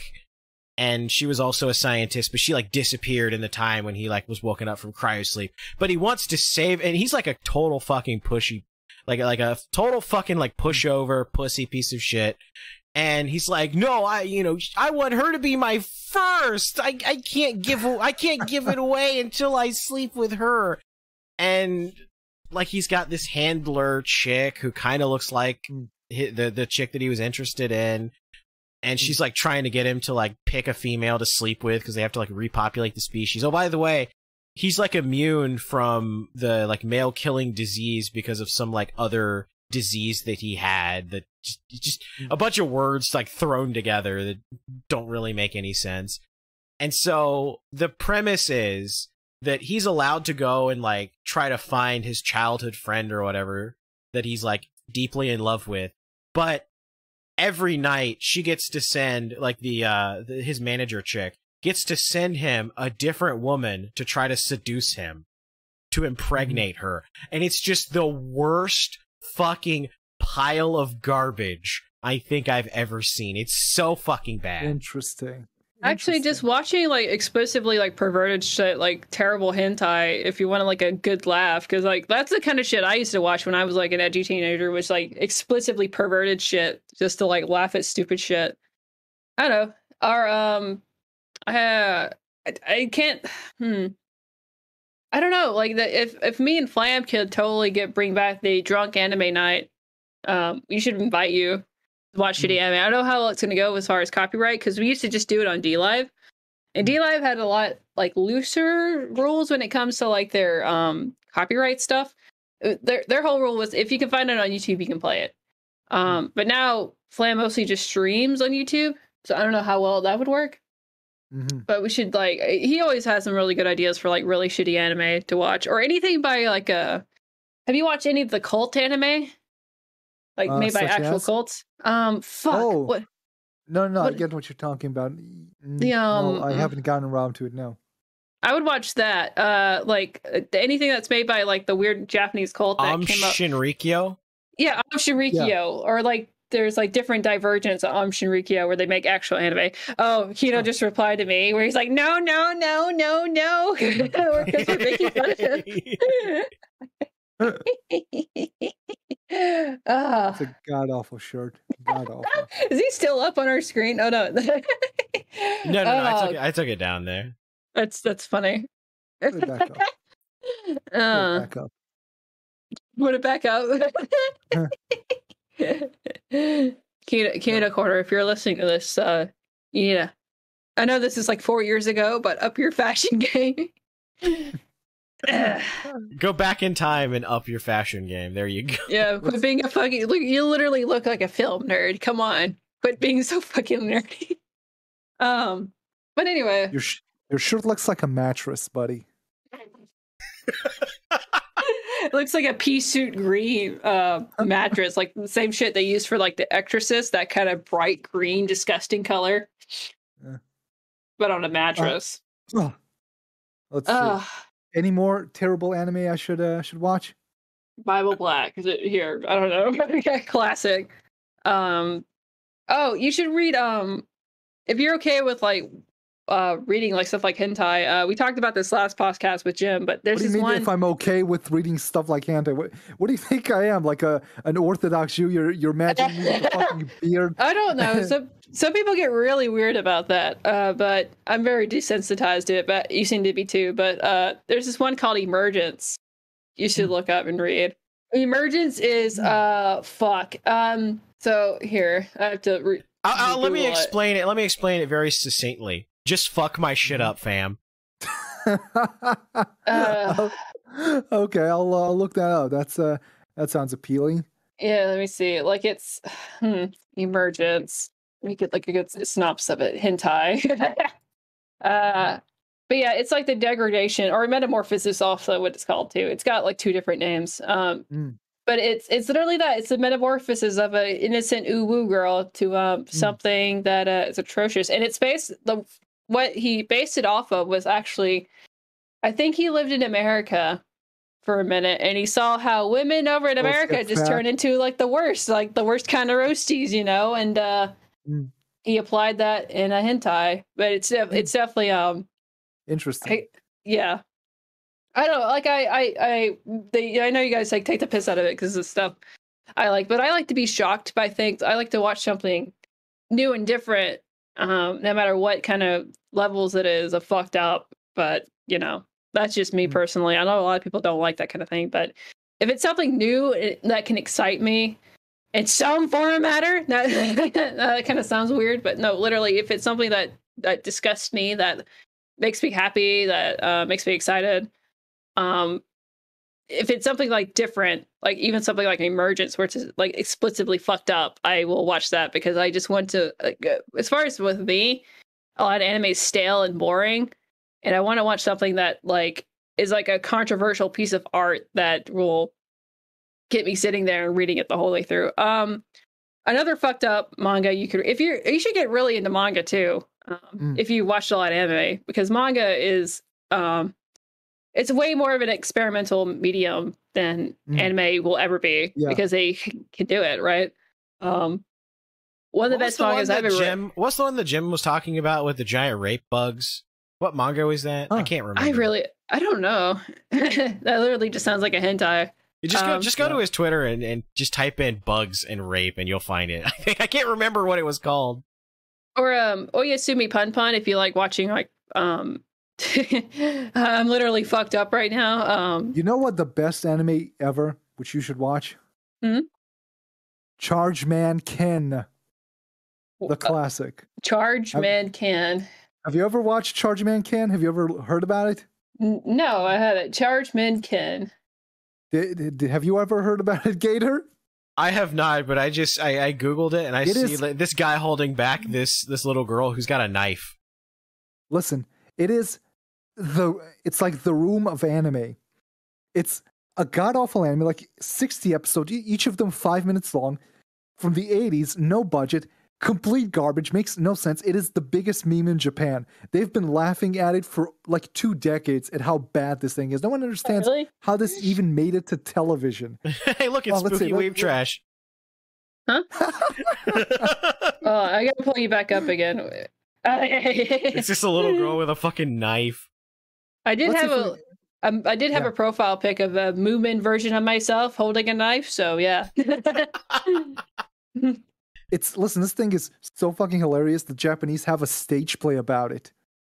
They fucking Oh, I made a see. play about how. Oh, this is so insane. Let me see if I can find maybe a funny clip of it. You can watch the entire thing on YouTube at this point. A few years ago, I looked for it and I couldn't find it. I could find like 17 episodes, and some of them weren't even in English. But now they're, you know what? Let's watch an entire episode. Nobody cares about the copyright of this thing, so I don't think you'll get in trouble. Let's see. Let me find a good episode of Chargeman Ken. Hold on. Let me find which episode. God, you know what? Pick a random number between 1 and 44. 25. 25. Okay. Episode 25 of Chargeman Ken with a sub. Okay, I'm gonna send you all a link. Let's watch an episode together. I don't even know if this is one of the good ones. Let's try it out. Okay, I posted it in general. Oh, if you're gonna, how long's the episode? 6 minutes. Okay. That's not too bad. Yeah. I think Gator can probably pull it up and play it if Yep, it's not copyright. I don't Yep. think anyone cares about the copyright of this thing. Like the people who made it basically disowned it. That's a good way I Yeah. can scroll down and see. Actually, there's like nothing in there, so it's probably okay. Yeah, All right. let's give it a shot. Yeah, there we Let's go. see which episode this is. There are a lot of great episodes. They're all great. But I want to expose the guys here to a nice little episode of Chargeman Ken. All right, let's teach the audience a little bit about Chargeman Ken.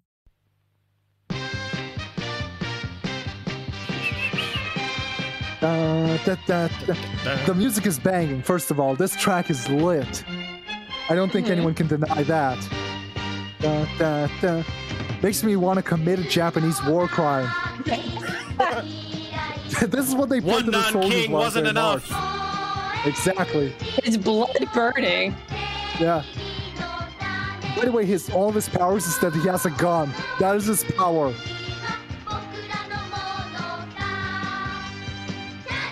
Look, he's in the air. They didn't Spinzaku. draw a bank on. They forgot to draw the background in the fucking opening music. Chargeman. Ba, ba, ba, ba, ba, ba, ba. These are Look at pretty his good fucking faces, I must say. Yeah.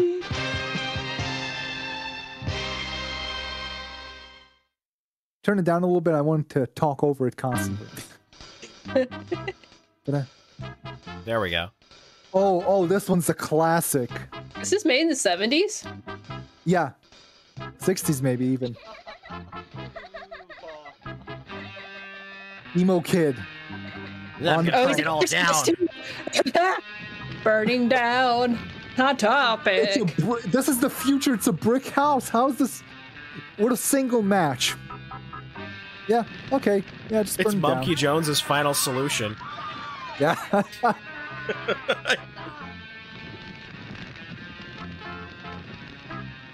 Like his His fucking stupid face. Fucking face. That's a pretty good anime profile pic face. Burning down Smug. houses and woman beating. Welcome to Chargeman Ken.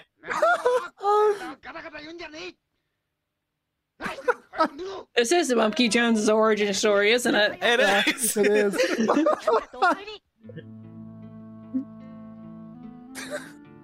My parents are abusive, so I burned down houses. This is literally the plot.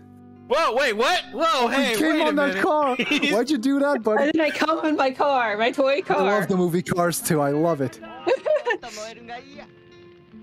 Burn even more. Oh. There are no sound effects. Oh god, he's about to get picked up by Jeffrey Epstein. It does look like Jeffrey Epstein. Oh no! Oh God.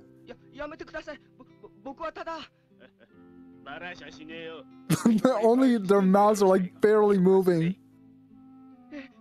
Hanna-Barbera animated more than this. It's true. Either burn down more houses, or we'll call the cops on you. See you tomorrow night so you can burn down more houses. Burning down. Hot topic. We didn't start the fire. Why do they need to make him burn down houses? He's already doing that. What the fuck is that thing?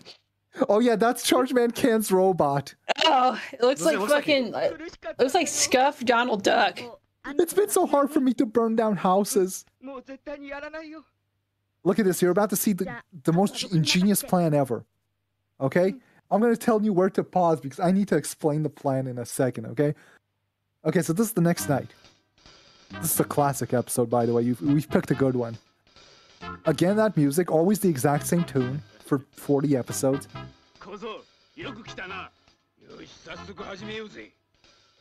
Let's get started. No. Okay, check this out. So they take him again to burn down more houses. Now he uses a gun. He's burning down the house. Why He did has they an bring the Elon kid? Musk Yeah, he's flamethrower. getting Elon Musk flamethrower. Why do they need the kid? Look, weird. It won't burn. Now look what happens. First of all, stop it. Did you see the fucking kid standing next to them? It's Chargeman Ken. His entire costume is wearing a jacket over his spandex, and somehow they don't notice. So they got this kid to force him to burn down houses, which he was already doing, so there was no need to burn him down. They bring him over at night to burn down another house. Then, instead of having the kid do it, they burn it down themselves, which makes bringing the kid completely superfluous. And Chargeman Ken tricks them by wearing a jacket. So keep playing. Now you'll see the brilliant plan in a second. Look, the houses aren't burning. It was actually me. You're Chargeman Ken. It was me, Dio. Stop it. Stop the video. Stop the video. Did you see what he said? I coated the houses in a special material to prevent it from burning. This is what he did. This was his plan. He went the night before and he covered the houses in flame retardant material. Why not just take their gun away? Why not prevent them from trying to burn it down? What was the point of this? This is the most the worst way of going about this. Couldn't you just stop them from shooting fire at the houses? Why did you need to cover every house on the block? We need to watch this with fireproof Flamingo. material? We need to get Flamenco on this. I think he would love this kind of shit. Oh yeah, night. Me and you and Flamenco, Chargeman Ken watching party. Yeah. Okay, play it. The space aliens! Yeah. Gerulians? Yeah, those are his main enemies. All they do is dress up as people and then try to kill people, and it's always them. They're the only enemy, and somehow he's always surprised when it's them. Oh yeah, fucking Flamenco would love this kind of shit. Oh yeah. Down. This isn't even animation. Those were just photos. And what does VK stand for? No one knows. It just shows the letters VK on the screen. No one knows why.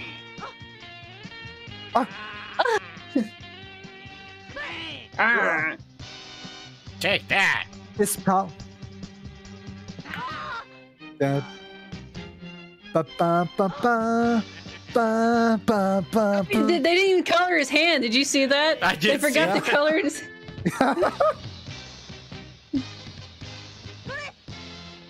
By the way, some Chargeman Ken lore. His face helmet is the only thing that is impervious to the lasers, and yet they always shoot him in his helmet.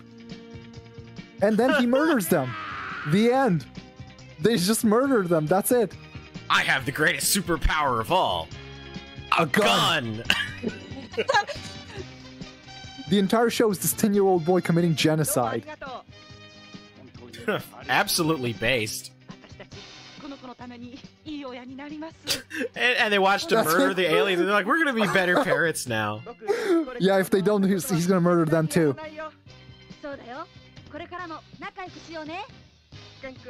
He burned down houses, call the police! How is he absolved of his crimes? None of this makes any How many sense. How many people died? How many people did he kill? And he just, yeah, okay, that's well, your parents yelled at you a little, so it's fine. And that's You got that's an scolded. episode of Chargeman Ken. Yeah. Wow, I'm so inspired by how you murdered those people. I'm gonna be a better mother from now on. That Even was though great. My son committed multiple homicides. burn down the house. Yeah, But it's 40 okay episodes because he back. learned his lesson. Mhm. You know, that was only 6 minutes, but it feels like there's a lot of things that happened within that 6 minutes. Like, Yeah, every episode is like that. Every episode is like that. It's insane. Some of the problems with Chargeman Ken, sometimes they forget to fill the color in the characters. Sometimes there's a hair on the projector of the enemy, so there are multiple episodes where there is a hair in the corner of the screen, just in the shot. There's one scene I remember where instead of animating a car driving, they put a piece of paper of the road and then they dragged a paper cutout of the car across that road. Sometimes the backgrounds don't loop properly. Sometimes the music doesn't loop properly. Nothing makes sense. Some of the characters don't even have names. The plot doesn't make any kind of sense. Sometimes they animate things backwards by mistake. So they don't have sound effects in half the episodes. It's complete lunacy. Amazing stuff. that's pretty great. Yeah. I think All that's right. a good place to start to wrap up this episode because I don't think we can Yeah, do I much think that's better enough. than Chargeman Ken, and it's been about No one 3 can. hours. Yeah, I had to piss like a motherfucker. Holy Me shit. too. Well, you could. Oh, you can't get a bottle. I forgot. You're.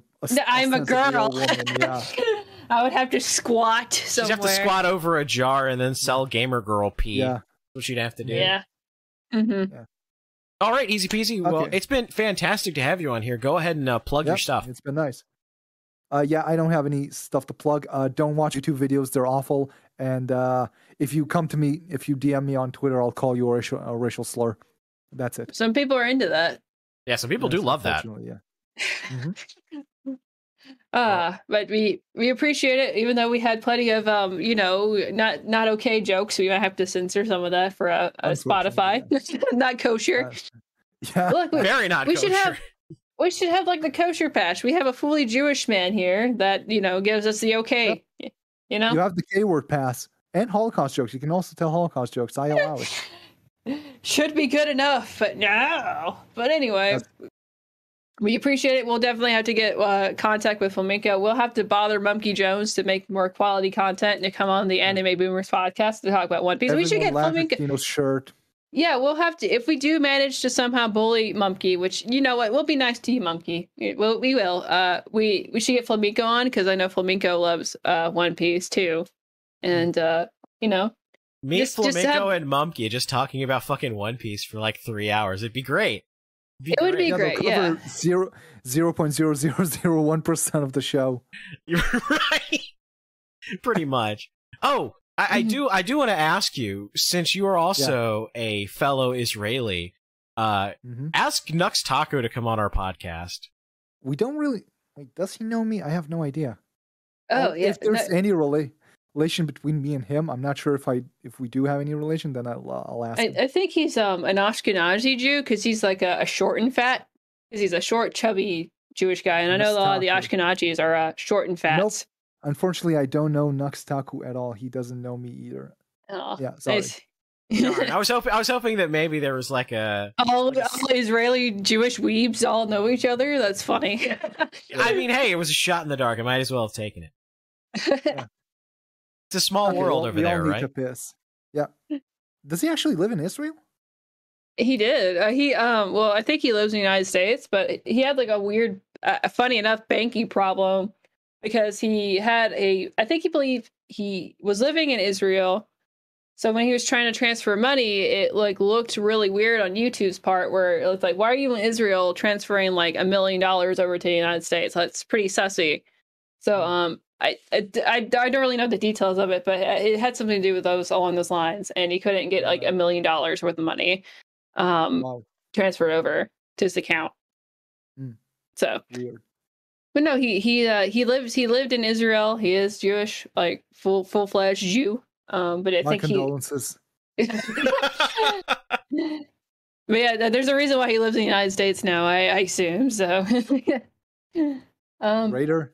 But thanks Stay ECPZ here for and get coming on. You should stay here and get blown up by missiles with the rest of us. Fucking bitch. Thanks for coming on EZPZ. And on that note, thanks for listening to the Anime Boomers podcast. Ooh, ooh. Good night. All right. You guys can find us. GatorTime.live will take you to youtube.com/thegatorgamer, where most of these episodes are posted. You can go to animeboomers.live, take you to anchor.fm/animeboomers.